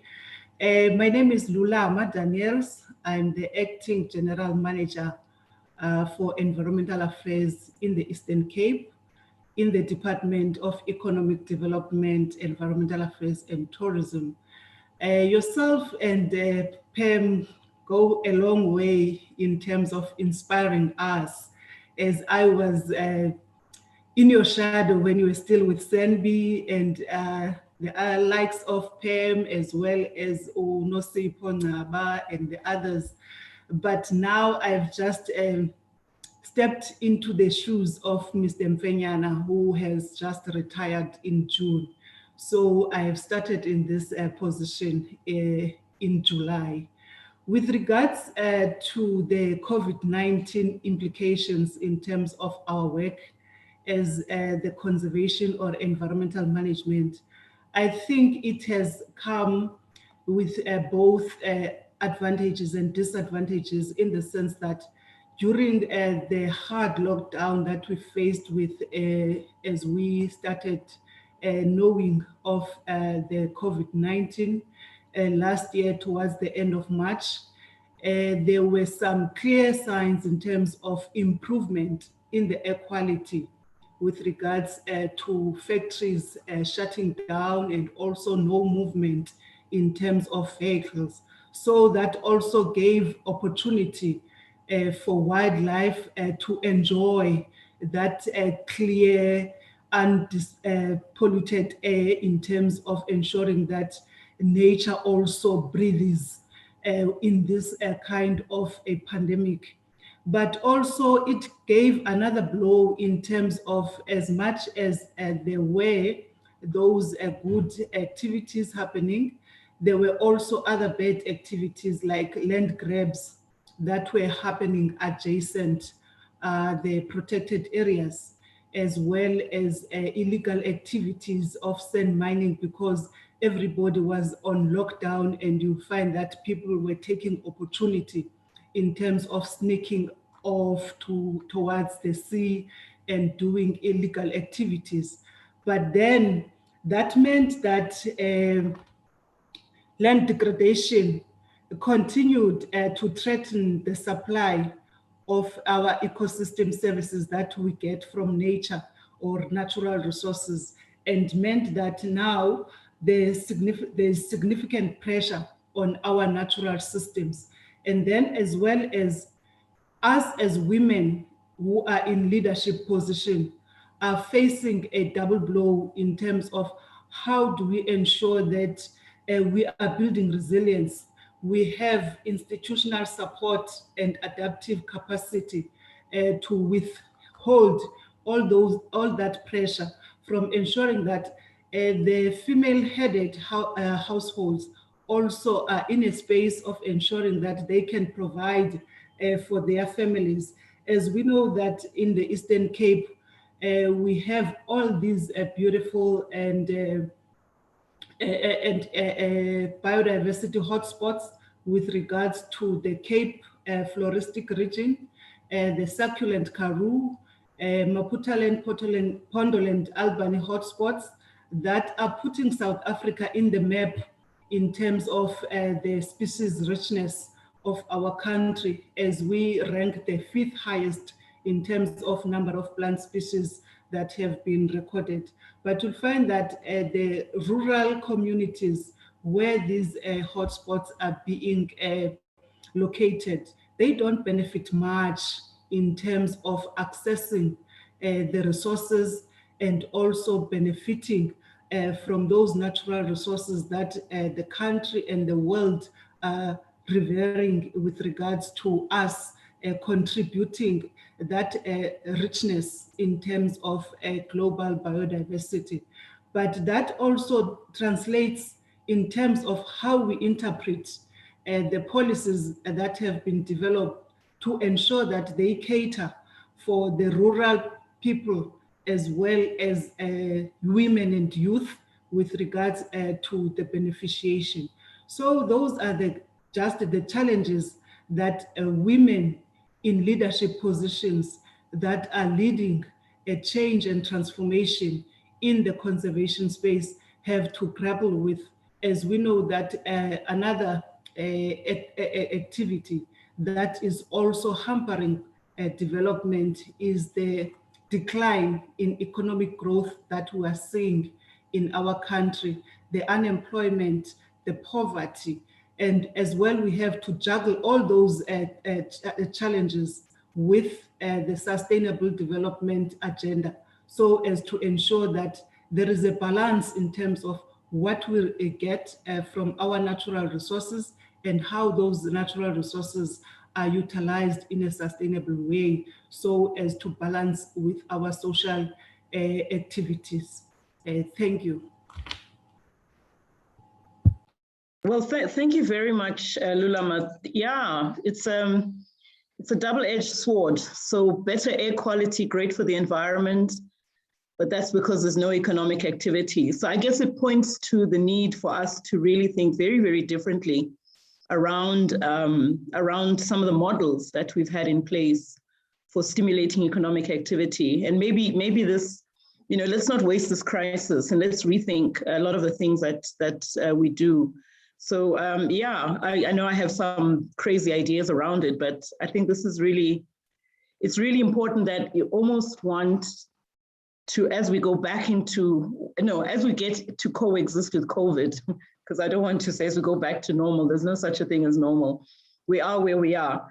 But I actually think that there needs to be a rethink around how people then access these natural resources and incentivize different ways that keep us adequately socially distanced, very alert to contamination, but still being able to spend to the benefit of the rural communities who are close and adjacent to these natural resources. So, thank you for that.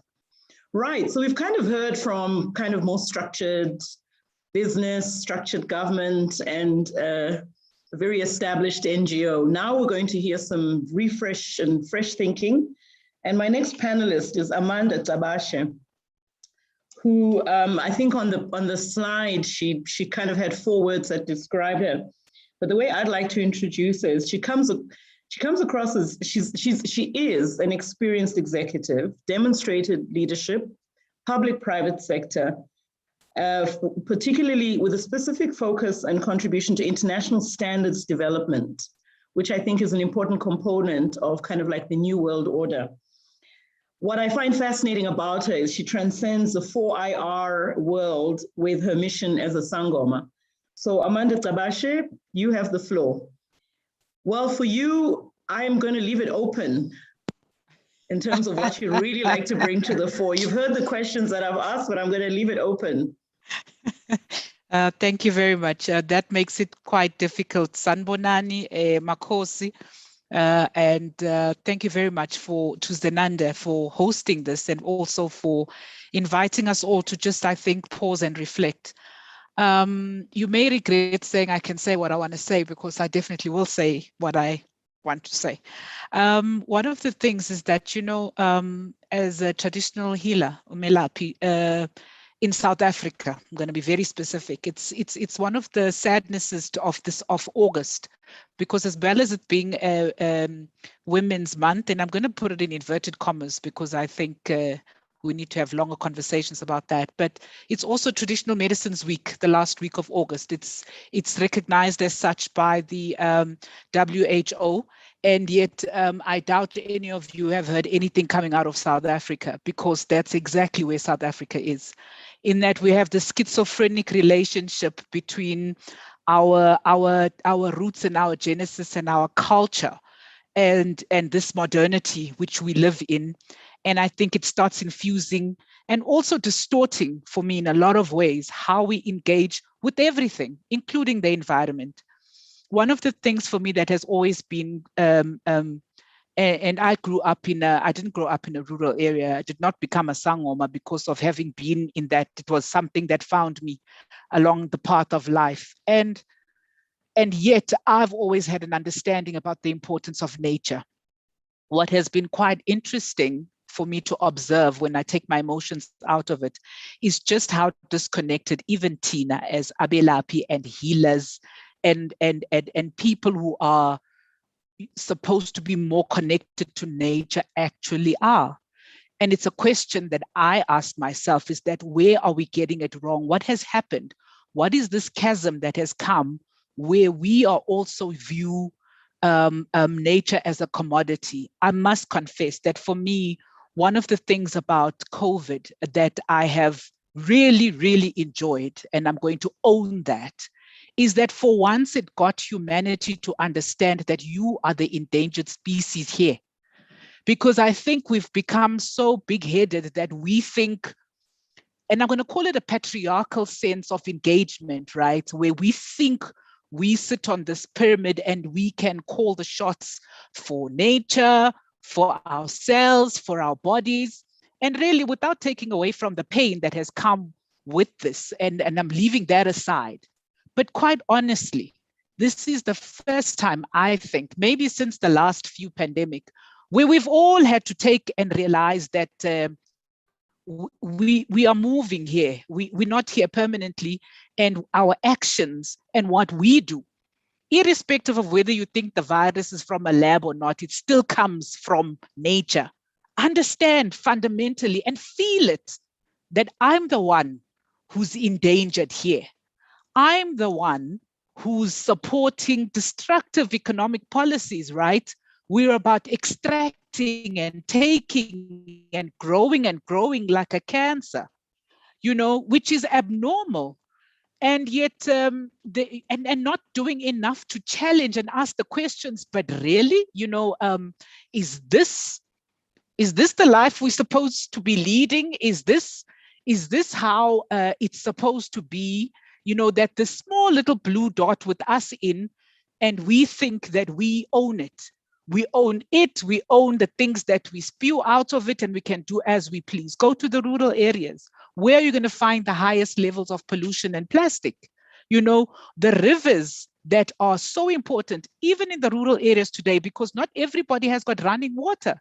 But you go and you look at the state of those rivers, and it shows you that we have done something fundamentally wrong in how we are believing that we are maturing and grown up and conscious human beings, and yet we live such unconscious lives and engage in such unconscious ways. I call us the fast food generation, and I tell my kids, no, we take the easy way out, and we've become accustomed to it, such that taking a step back, which says, how do you build homes, systems, communities, which are by design, as Kate Raworth says, regenerative, exactly mimicking nature? How can we start having different conversations, about where our food comes from, about where our food is going to, about all of those aspects about being human, which for me is what this lockdown, the shutdown, the pervasiveness of running away from an unseen thing. Well, in my world, we know the unseen is bigger. All of a sudden, we have to now start saying, hang on, what I see and how I've been behaving is not okay. It really isn't. And yet we need to have the tools that start saying, so what needs to change and how do I start changing it? just to put in for me, one of the more interesting things about leadership, and I've had to be thinking about it but deeply now, is that you come into my sector, which is traditional medicine, you go to the Muti markets.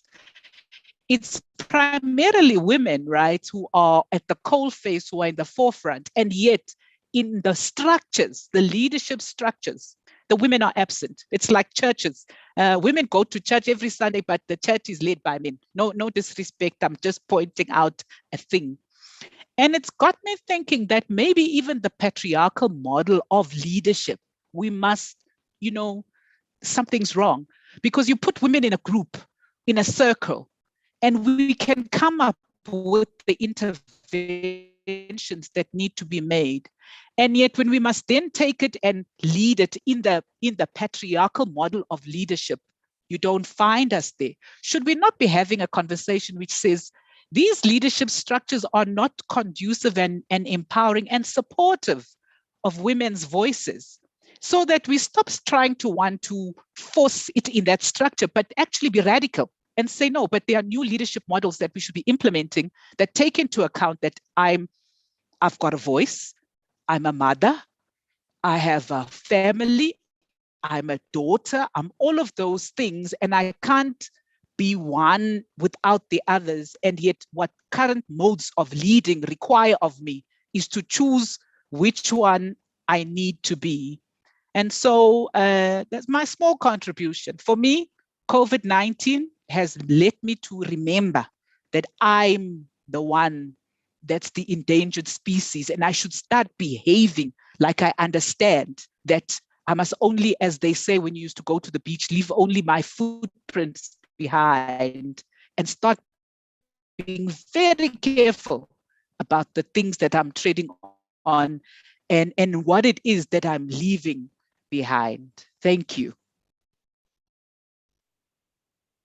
Yeah, Amanda, so you spoke to what I thought you were going to speak to. That's why I didn't kind of guide it. And it's exactly this tension between, where we find ourselves and what we think we're aspiring to, and what the COVID reality kind of brought to us. Somebody pointed out to me the other day, I mean, those of us who kind of have comfort or have grown up in the church world always know about the BC and the and the AD. So we now have a new BC. There's a before COVID, and there's a lot that we want to leave behind. But there's a lot that we I think need to appreciate about self-actualization that came through the COVID era. On a lighter note, because I'm very passionate about my sector, agriculture. I'll pick up with you, Amanda, on my love of the so-called orphan crops and what we should be eating. But I think the important thing I wanted to say is, so I get very amused when all colleagues now have started little gardens. And I'm saying, but you could always grow these things. Oh, I started gardening during COVID. Fabulous. Now you understand how spinach grows. Oh, I have so much kale. Yes, that's the abundance of the earth. It actually happens, whether or not you have green fingers. I think that it's been interesting to see how people have almost reconnected because they couldn't go out. They've kind of reconnected with nature. So yeah, very, very interesting insights. And so to kind of round off the panel's first set of inputs, and I know we're looking at time here, but I'd like to introduce Candice Stevens. Now, I don't think I have the authority to talk about the relationship you have as the Wilderness Foundation with Zenande, but in your own right, I think she's managed to take her law, commerce, technical training and apply it into the world of environment. And I think what I read about you is you actually received the Pathfinder Award, special commendation for developing or coming up with a tax incentive, the effective biodiversity tax incentive for the South African protected areas. Tell us a little bit about that. And then as you speak, do also talk to us about the impact of COVID in your world as well. Bongi, thanks so much. I'm feeling so inspired to be part of this discussion. I really do believe that iron sharpens iron. And to have these discussions with incredible women and incredible insights is really just filling my tank, and I hope it's filling the tanks of the people joining in today.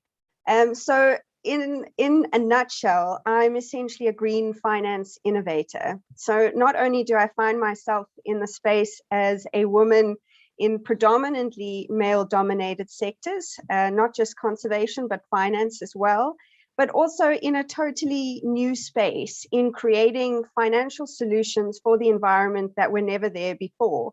And it does require innovation and pioneering and resilience and creative thinking and collaboration. And all of those things, I think, women bring to the fore all the time. And it's fantastic to be able to see women discussing that and looking to the future as we pioneer new solutions, that there would be others that follow on that path. So with regards to the tax incentive, and I'm warning you, I am a total tax nerd, that I do genuinely get excited about tax. We created a biodiversity conservation tax incentive that allows private South African citizens, whether they're a community or a trust or a company or an individual farmer, to deduct a specific, dedicated and extraordinary deduction for protecting the most important places in the country for conservation, nature reserves and national parks. So it's the first of its kind. South Africa really do lead in the space of biodiversity tax incentives, and there are other countries who want to replicate what we've done. And just to say, this is led by a team of women, which is very exciting. And it is a combination of skill sets, and it's the ability to break boundaries, to push the boat out a little bit further, and to say we can use something as traditional as tax to create something extraordinary to benefit the environment. And that's essentially what we're looking to do through the Sustainable Landscape Finance Coalition, which I chair, which has a lot of incredible women involved in and incredible thinkers. And at the same time, it really, what COVID has done, there've been huge impacts. And I think the previous speakers have pointed to those impacts. But there's also a positive spin from COVID. And that's the change in thinking and the drastic transformation that's coming around a potential Green Deal post-COVID, and in terms of building back better. So what we're looking at across the world are increased commitments from countries, from businesses, from banks, around how we think about finance, how we think about our economies, how we think about new emerging green sectors. And that for me is the light at the end of the tunnel. That's what COVID has done. It's been that drastic that it's challenged traditional and systemic approaches to economies and to finance, and to be able to create new solutions and new bridges between sectors. And I think that women have a unique role there. I really believe in us as multitaskers, as being able to create bridges in our own lives, whether it's between being a mom and your children and your home, to having a career and driving that type of change. You're able to juggle all these different balls in the air, find solutions on the run. And that's exactly what we need now, as the world wakes up to the reality that we simply cannot keep consuming the way we do. We can't do business as usual. We need to transform the way we think about nature, and particularly the way we think about financing nature or financing activities that are so destructive to our future. That requires multitasking, problem solving, and collaboration on a level that we haven't quite seen it before. And I think women historically have been able to bridge gaps in the most incredible way, and collectively solve problems in a very creative way. And so I'm hoping to see more and more women take up this call and come with unique and diverse ideas to problem solve as we merge different sectors and create economic systems, financial solutions, new jobs, new emerging green sectors, entrepreneurs. These are the things that we need to see lasting change, not just for the planet, but for people as well. Wow, Candice, thank you so much for that. You reminded me of a concept I try. So in my life, I've tried little and big things. Some ideas worked, others remained, others kind of fell by the wayside. So land care was an initiative that I championed, and it's great to know that it's still around. But the one that I tried that didn't succeed was edible landscaping. So I'm going to ask you to comment on that. And I'm basically going to go back to the other panelists in a moment in a kind of more random way and ask the question, assuming, I mean, obviously you've achieved a lot now, and a lot of what people have actually achieved requires courage. But assuming, we're standing again where we are, COVID, who knows whether there'll be a fourth, fifth, or sixth wave. The world has changed. Our realities are different. Women's Month is coming to an end.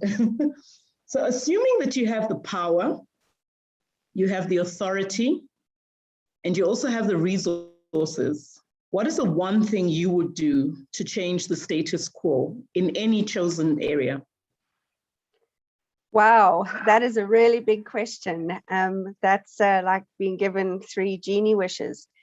I think if that opportunity were mine, it would really come down to perceptions, that you could wave a magic wand and alter the perceptions of individuals, homemakers, business leaders, politicians, decision makers, scientists, that they would have a concept that nature is no longer separate to the way we do things and the way we live our lives, that it becomes an integrated process in how we undertake everything that we do.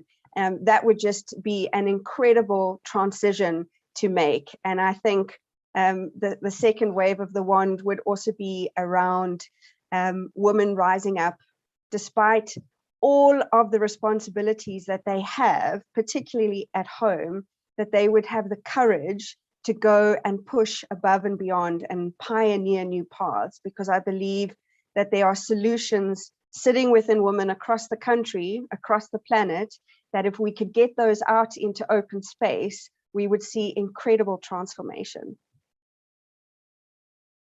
On point, the courage comment. So perception and courage. So, and I guess, as they said, it takes courage to grow up and become who you really are. So thank you. Thank you for that response. I'm going to ask Lulama the same question. Assuming you have the power, and congratulations on your promotion, by the way, you have the power, you have the authority and the resources. What is the one thing you would do to change the status quo? So the other panelists are warned. I'm coming back to you. Thanks, Bongi. It's a huge task for one person to accomplish, but it's also an amazing opportunity to grab by both hands. But I think if we can go back as humans to how we interacted with nature in the olden days of human beings, and having resilience to have enough and not be greedy in terms of how we consume the natural resources, because I think all the exploitation that is happening because of greed. If we can be having that courage to stop when we've had enough, because there's no more that you can do beyond enough, because if we can have resources to sustain you, as well as ensuring that others as well can also consume and live a sustainable livelihood out of the same resources that nature offers to all of us, then we can go back to having harmony with nature and human beings in the same space, because it's just to strike a balance of when is enough for humans. Thank you. It's absolutely amazing how you ended up on that comment, because I was about to say, how much is enough? And I think as we grow older, and COVID has kind of also brought this appreciation for the fact that you don't need that many pairs of shoes or that many external, clothing, all the things that you had that operated in this world, you can actually survive with less. So the question of how much is enough, I think is profound. And thank you very much for bringing that to the fore. I'll go to Lindiwe. What would you do having the power, the authority, and the resources? That's a lot of power, huh? And the point is, whatever level you pitch your power and authority at, what would you do? Yeah, Bongi, your question is not fair because we want to do a whole array of things, but I get you. Just one thing, yeah.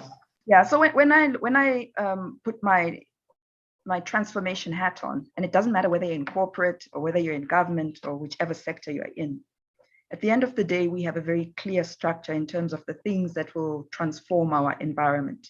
If we focus on, ownership, management control, skills development, procurement, and SED, social economic development.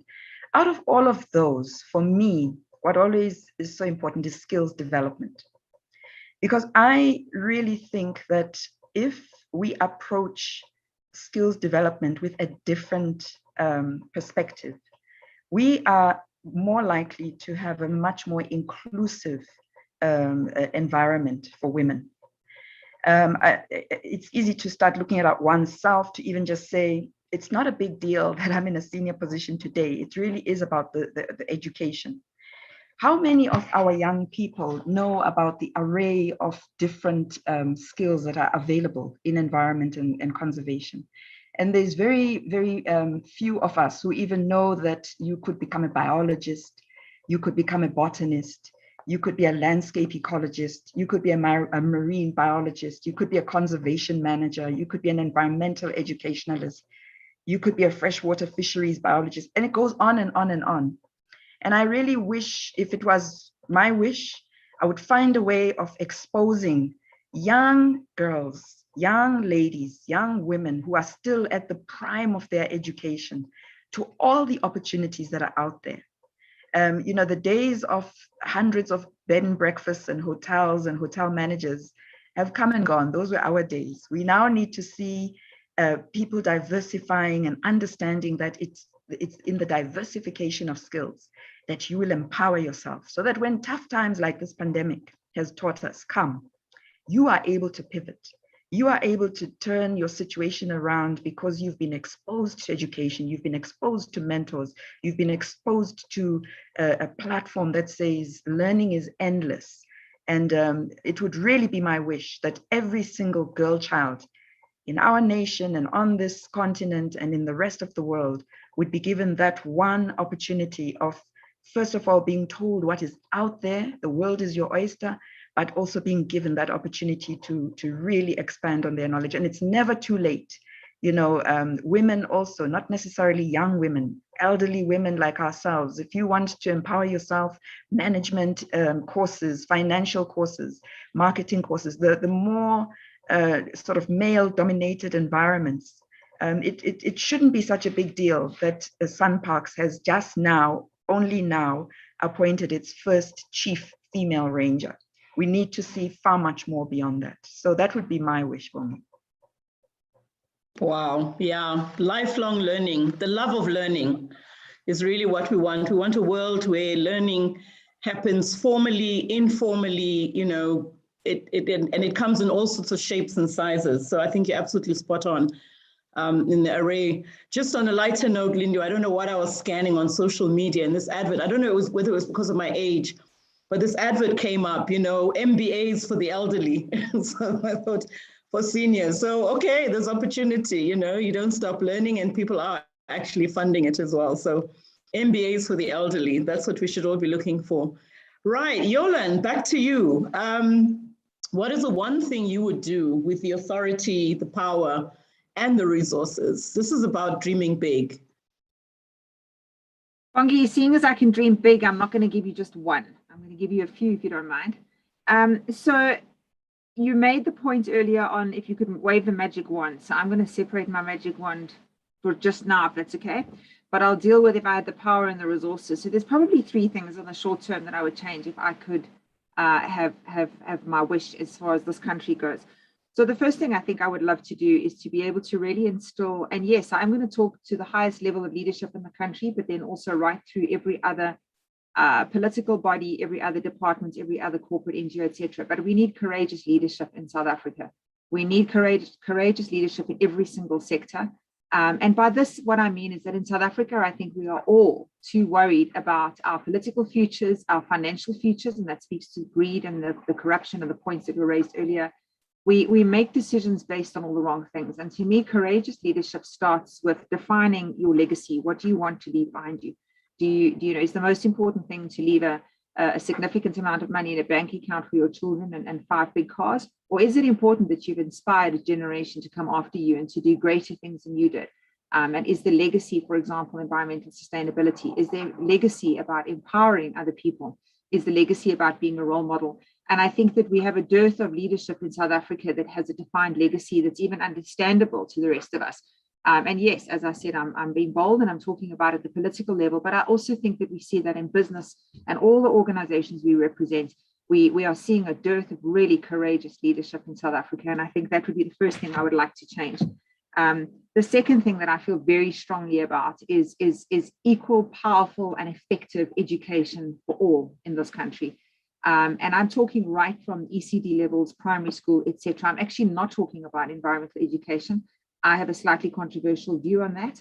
And I think that until we have young people that are incredibly strong and competitive globally in math, science, English literacy, computer literacy, etc., we are not going to get young people employed. We're not going to get young people ambitious and excited about their futures. We're not going to get young people ambitious about changing the world. And if we don't get young people that can enter into careers where they feel they can make a difference in the world, we can teach them about recycling, but I don't think it's going to change our environmental futures. So I believe very strongly that South Africa desperately needs to have equal, powerful, effective, and strong education opportunities for everyone. And then the third thing is, Lindy, I'm so glad you brought up the point about creating opportunities. But I'm going to add a second half to that. And again, it might sound slightly controversial, but if I could have the power and resources, I would make sure that every opportunity that's open for a young person or an older person, the question then arises is, what do they do with that? And I think that my challenge to a lot of young people today is that you need to work incredibly hard for that. And you need to realize that opportunity and talents need to be discovered. But that's only the beginning of the story. And one of the things that I find so inspiring about watching, for example, the Paralympics, and I don't know if you've been as riveted as I have, but the story behind all those individuals is one of enormous courage and strength. They had perhaps a terrible thing that happened in their lives, then followed by an opportunity in which their talent was discovered. But that's when the hard work starts. And so we need opportunities, but we also need a culture of people in this country that work incredibly hard for those opportunities, that are there, and this brings me back to the beginning of my conversation, are there because they see themselves as courageous leaders, leaving a legacy. And the hard work begins there. And it's a lifelong journey of hard work if you're going to leave a legacy for the people behind you. It's not create the opportunity and you're done. For me, that journey has just begun, which is why, Bongi, I believe it is lifelong and it is into the older generation. We talk so much about the importance of youth, but youth can only be important if we value them when they get older. If we devalue people once they've built up a strong amount of education, experience, once they've learned all the lifelong lessons that we all are only learning and possibly most of us only internalizing now at our average age on this panel, this is when we become the most valuable. So it's a circular program and we need to create the opportunities, but that's when the hard work starts. And that's when I think you start defining your legacy, becoming a courageous leader, and perhaps finally starting to change the future for women and the environment in this country. Yeah, no, thank you very much for that reminder again of the Legacy Challenge. In May this year, a friend of mine turned 60. And as we sat on the eve of her birthday, reminiscing or talking about who was, what happens when you turn 60, we realized that, she sort of said her father, who actually is well acknowledged as a contributor to the liberation of South Africa, actually died in his mid-40s. And she says, I'm so excited. She was saying, I'm so excited about reaching 60 because I realized my father achieved so much and yet he never got to 50. So it's just a question that I think it's just this realization of being fully present in terms of crafting your legacy. That's really what I wanted to kind of reinforce behind what you're saying. Okay, and so to wrap up the panel, Pam is sending me these WhatsApps to tell me, your time is gone, and I'm thinking I've got another round of questions, but I can't. So to wrap up, I'm going to go back to Amanda. So Amanda, what are you assuming? You have the authority, the power, and the resources. And in my sense, your power would be more than just the kind of power that many of us have been talking about, the spiritual power that you bring to the table. What would you do to change the status quo? So for me, as a preamble, they didn't say I couldn't have one. I think we undervalue what an actual privilege we have to have space to think. For someone who's on the edge of survival, they don't have time to be dreaming of a better world, of a better place, because they are so caught up in the survival matters of, are we going to have enough food to eat? Are we going to have shelter?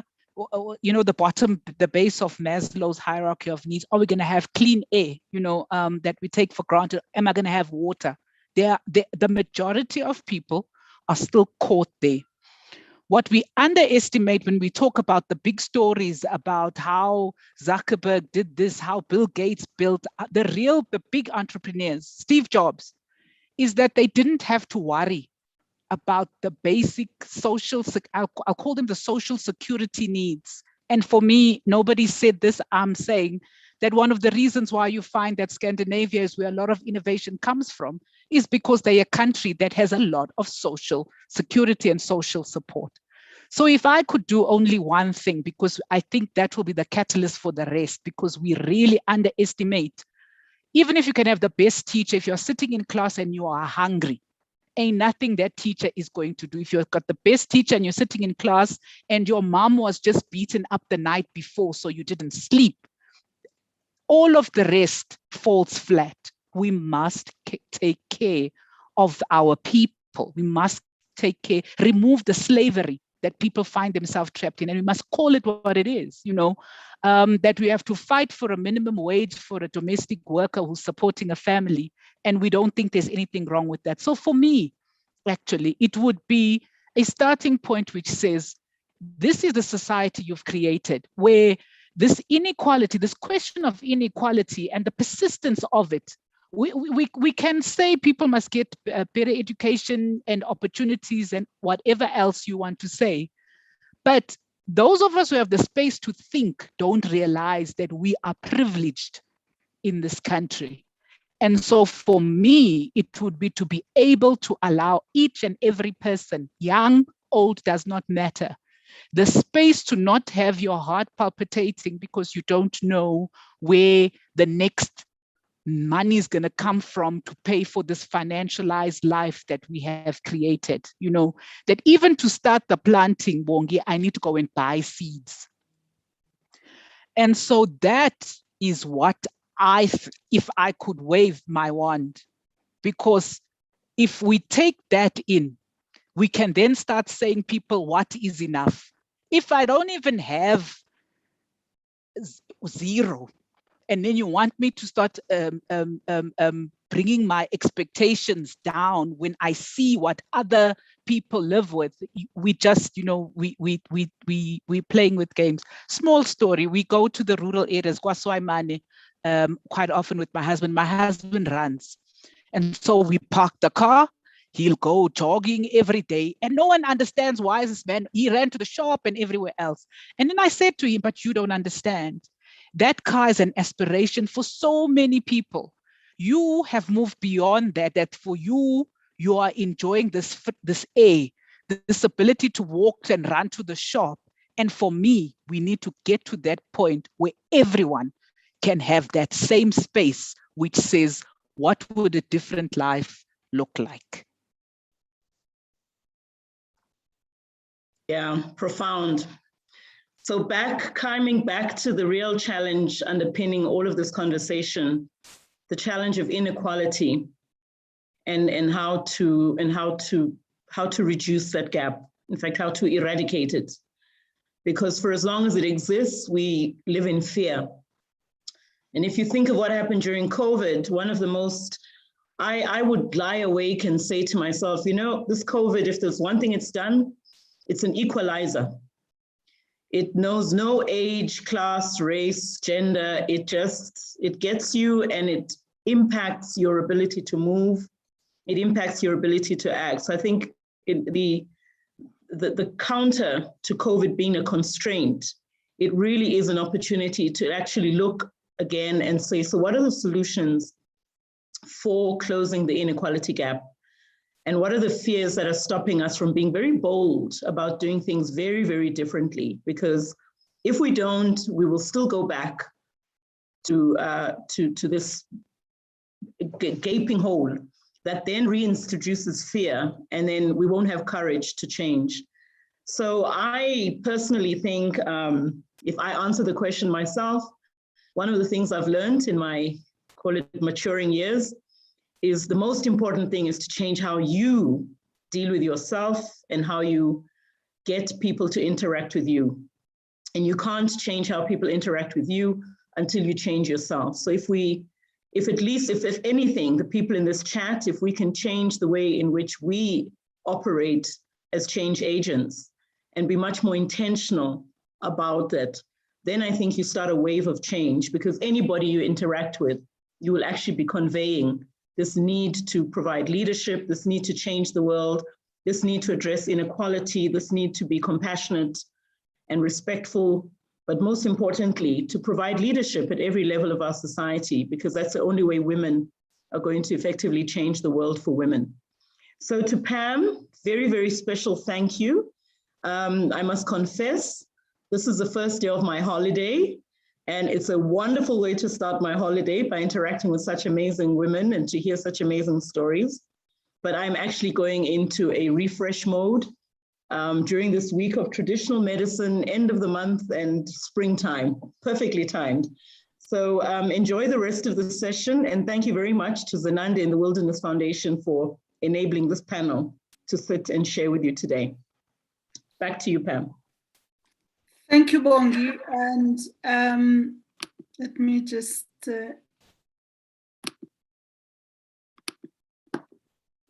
I'll just get my colleague to, I think we've done the removing the profile, the spotlighting.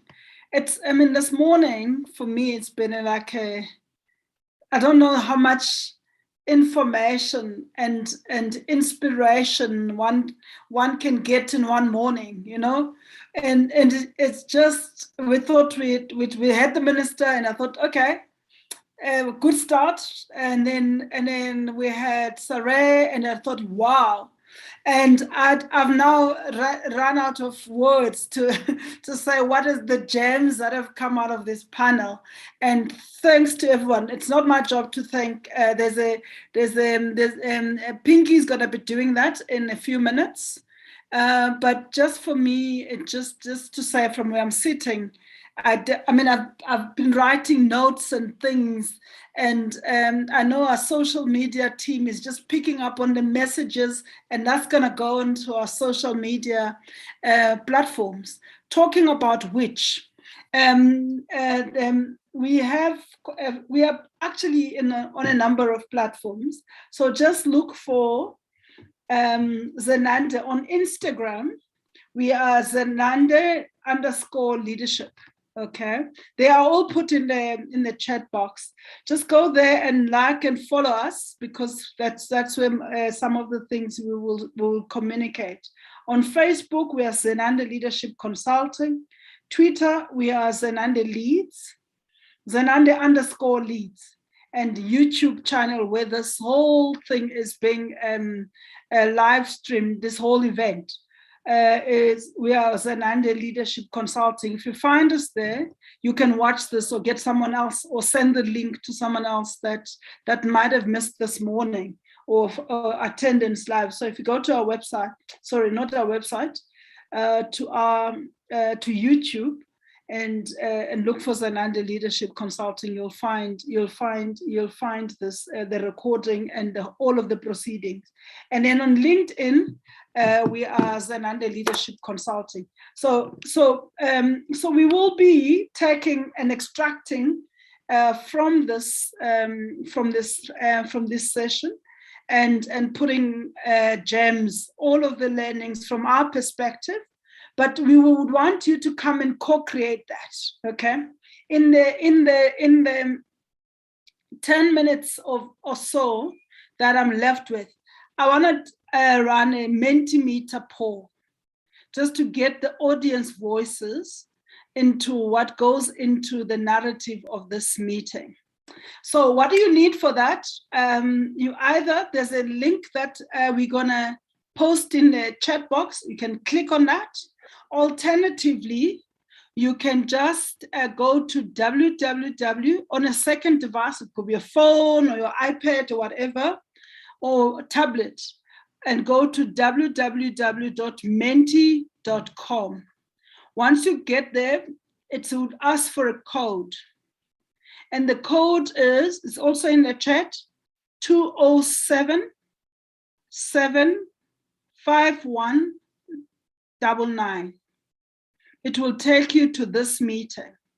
And the question that we're asking you, it is, what is my biggest lesson or takeaway from this session?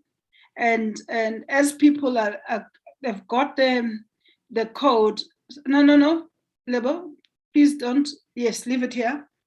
And then it's again, www.menti.com, and use the code 207 75 199. So that's the Menti code. So you go on your phone, type Menti, menti.com, and then you enter the code. Okay, Lebo, you can stop sharing so that we can see if people have got it. Go back to the presentations. Okay, there's one person who's found it. Say, one is never too old to learn. Experience, provide support, mentor, and care. Courageous leadership celebrates milestone. Be resilient. Let's get a few more lessons.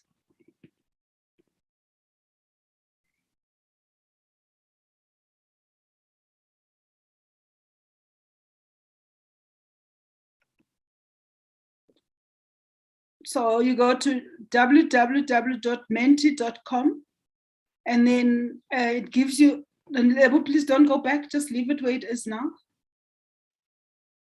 Just close the, yes, okay. www.menti.com, and then if it asks for a code, you put in 207 751 99. There was so much clarity of vision, especially in times of uncertainty. There is no shortage of leadership in South Africa. It lies squarely on courageous and resilient women. I like that. Courage is required for leadership, and leadership is a life learning experience. The only person, wonderful, I can change is me. Then be aspirational, okay? I'm going to take us to about 10 inputs from the floor, and then I'll move to the next question. We are stronger together, like elephant heads, like lion pride. Okay, I will allow just one more. Failing forward and graciously. Share and lift up other women. Just move up a little bit, Lebo. Yes. Falling forward and graciously. And something is happening. Be a courageous leader and begin with yourself. Women have a unique problem-solving ability. Be yourself, it's enough. Take courage as the wind blows, the changes through your daily living. We need to transform towards regenerative lives with new leadership system. And then women have a unique problem-solving ability. Okay, Lebo, if you can just move us to the next question. There's two more questions, and then I will hand over to Pinky, who will then do the vote of thanks. What support do I need to be successful in this sector? Sorry, we had BB, but okay. So what support do I need to be successful in the sector? I think that's our last question. So if you press submit, it will take you to the next question. So what support do you need to be successful in this sector?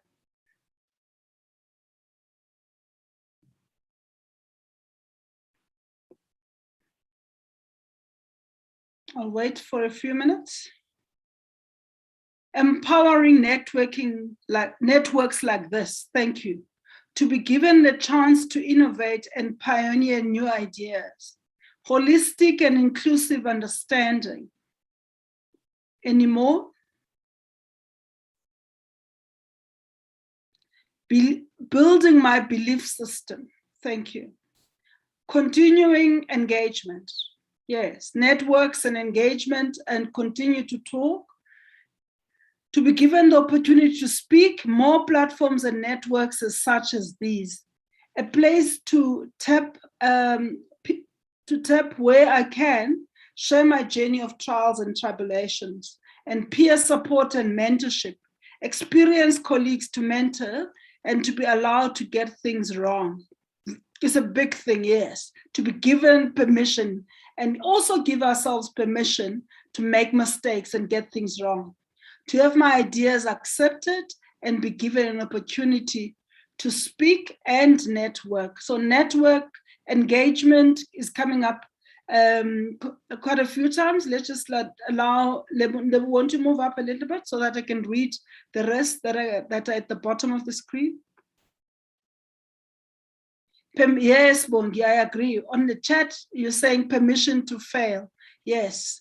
And then a place to, yeah, I think that's basically those that we can see. But we will, okay, yes, support from women who have gone before us, and then recognition of unique value add and skills, not being measured by what our predecessor did, okay.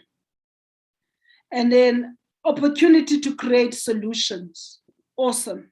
So we will not close this for the next 5 minutes or so after the meeting in session. Please feel free to add to these comments. They help us in terms of reviewing the success of the meeting and also looking at what is the next steps. What else can we do to be of support? And okay, Lebu, you can now stop sharing this one and then showing just the slide with Pinky, who is, I'm going to give her to say a vote of thanks. And Pinky is, next slide. Thank you. So Pinky Kondlo is a Youth Development Projects Director and a member of the Wilderness Foundation Africa's EXCO, where she serves alongside the CEO and the COO. She has dedicated over 15 years of her working career to social entrepreneurship causes, and her work has primarily focused on conceptualizing, leading, and managing successful and sustainable youth socio-economic development models and projects. She's an active member of Institute of South African Directors, or Directors of South Africa, and as a master's in business administration, and has got a whole lot of other skills. So Pinky, without further ado, I'm gonna hand over to you to thank everyone and say a vote of thanks on behalf of the organizers. Over to you. Stop sharing, Lebo.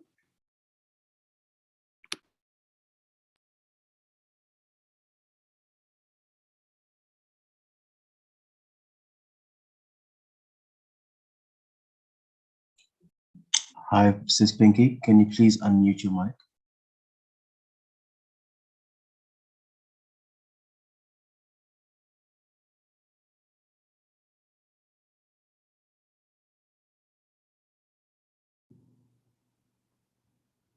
Apologies for that. Am I audible? Yes, you are audible. Thank you. Okay. Good afternoon, everyone. My name is Bingi Kondlo. I'm from Wilderness Foundation Africa. I'd like to thank the Zenande Leadership Consulting for partnering with Wilderness Foundation Africa in organizing such an insightful and successful seminar. This was indeed an enlightening morning, and I'm sure everyone. Apologies. No, I'm not. Apologies.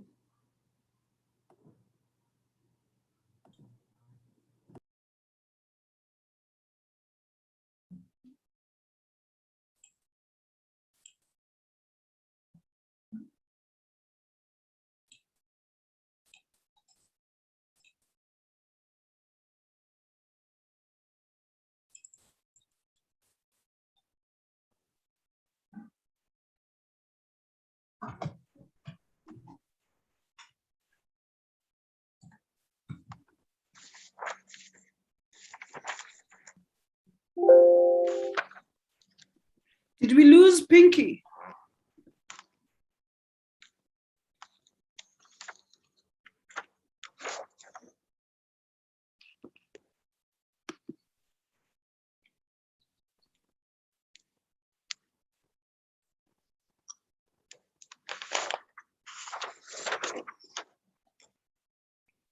Yeah, we've got you now. Thanks. Hi, Sis Pam. Yes, we can hear you loud and clear. Oh, apologies for that technology. I wanted to thank sorry, Sis Pinky. Zinande Leadership Consulting for partnering with Wilderness Foundation Africa in organizing this seminar. A great thanks to all the speakers for gracing us with their presence and sharing the insights, knowledge, and thoughts that were shared here this morning. I think what came very clear to me is that as women, we do need to take space in this sector, take up space in this sector. And that means those that are already in the sector, that have been contributing in the sector for years, do need to look at the kind of legacy that they would like to leave behind. And we need to begin to define that, as well as looking at means and ways through which we can inspire and empower the young and upcoming young people that also need to come up and take over the baton. I think this is indeed an exciting moment for conservation and women in South Africa. And this definitely will mark a turning point in our history, especially if we can take some of the lessons from today and begin other panel conversations and discussions through which we could find a way forward in terms of getting more women involved in conservation sector. The COVID-19 pandemic, as many speakers have shared, did highlight a lot of socioeconomic inequalities in our country, and the critical role of that women can play in society in general is vast. So clearly there is a role that we can play not only in the sector, but in terms of fast-tracking the broader socioeconomic development as women. I think also the minister did say it in her speech that we need to cultivate a feminine approach to conservation and empower women, especially youth and those young people that come from rural communities, as that would help to impact them with the skills that they need to make it in this sector. I think Sarah Kumalo also gave us a lot of inspiration when she was presenting. I think that one talked to the whole fact around that there's going to be mountains to summit. There's going to be challenges for us that we need to step through as we empower the young people that need to get into this sector. But I think she gave us hope in terms of that there are many ways through which we can summit those. I think the expert panel discussions that took place, I think they talked to the issues of decision making and roles that can give us great exposure in terms of us being women in this sector, especially Black women that are in the sector. I think it should not be unusual for organizations to be women-led. We need to strive for that going forward, because in terms of the sector itself, it's relatively small, and we tend to see that it's still men that are leading the organizations that are in the sector. So certainly there'll be a role for women to play in that regard. I think women and girl children need to be given access in the sector. And I think as various organizations, we can begin to do some work there. Like, for instance, as the Wilderness Foundation Africa, we run youth development intervention programs that are looking to plant a seed of passion, of knowledge in those young people that will then grow in them so that they can develop the love and understand nature and environment. So I think certainly there is space for each and every one of us, both as individuals as well as institutions, that we can begin to bring more and more of them through education, through awareness, and through immersing them in such initiatives. I think these kind of conversations like the seminar we had today, it can certainly be sustained if we can carry on beyond Women's Month, so that this is not just a once-off, but we create other means, other platforms, other channels through which this conversation can carry on, so that it doesn't become a once-off. And I think through it, we can come up with a concerted effort as well as collaborative means and approaches, that could take us further in terms of ensuring that we can get more women involved, and we can get this sector to grow in that regard. I think also we can certainly use this opportunity that many people were highlighting, those opportunities that have come up from the pandemic. I certainly think that we can learn from them and look at how they can teach us what we can do differently going into the future. There are so many ideas that were discussed and which were provided by this platform here today. And I'm sure the people that were taking notes will put something together, and we will each get feedback that we can then work on in terms of a future way forward and going forward. I think lastly, from my side, I think we should be intentional and courageous in taking space as women in this sector. As we've seen, there's a lot of opportunities, and the space is big enough for each and every one of us. And I think one of the things that was said by so many speakers is the fact that we stand on big shoulders and we can only look forward. We can only succeed from this end on. So looking at what they achieved, we can only look at ourselves in terms of what is it that our generation can also do in terms of leaving a mark, as well as handing over the baton to those ones that must still come into the sector. So in those words, I'd like to thank everyone that has given the input that they did, whether you were the panel speaker, whether you were presenting, or whether you were just participating. Thank you so much for taking the time to be part of this seminar. That's all from my side. Thank you very much. Thank you so much, Pinky. And I just want to say then, this brings us to the end of today. We've had a fully engaging morning. And I thought what we could do, again, as we close the session, just to take a group picture. And Lebu is going to remove the pin from Pinky and just and allow us and take a gallery view. If you can, switch on your cameras as we say goodbye.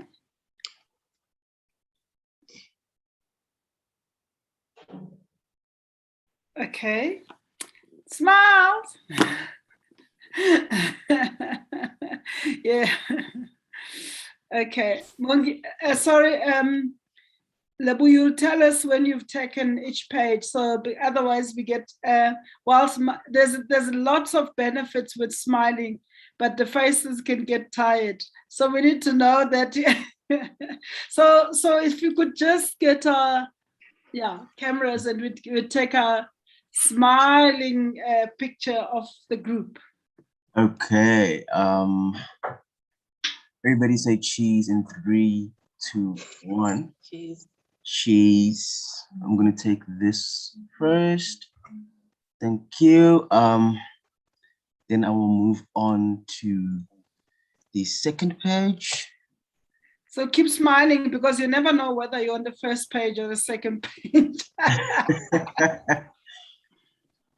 Okay, just waiting for a couple more people to turn their cameras on. Zipogushe.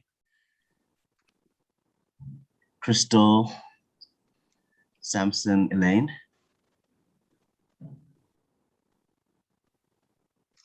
Nungu, Stembile, and Kwasi.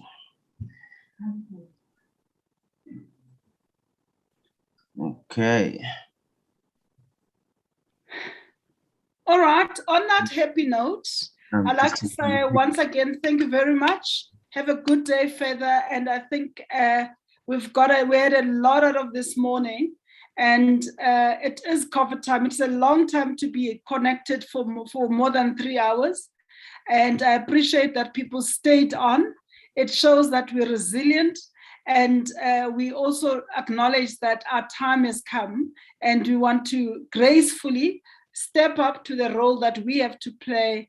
And from Zenande and the Wilderness Foundation, would like to say thank you and have a good day further. Goodbye.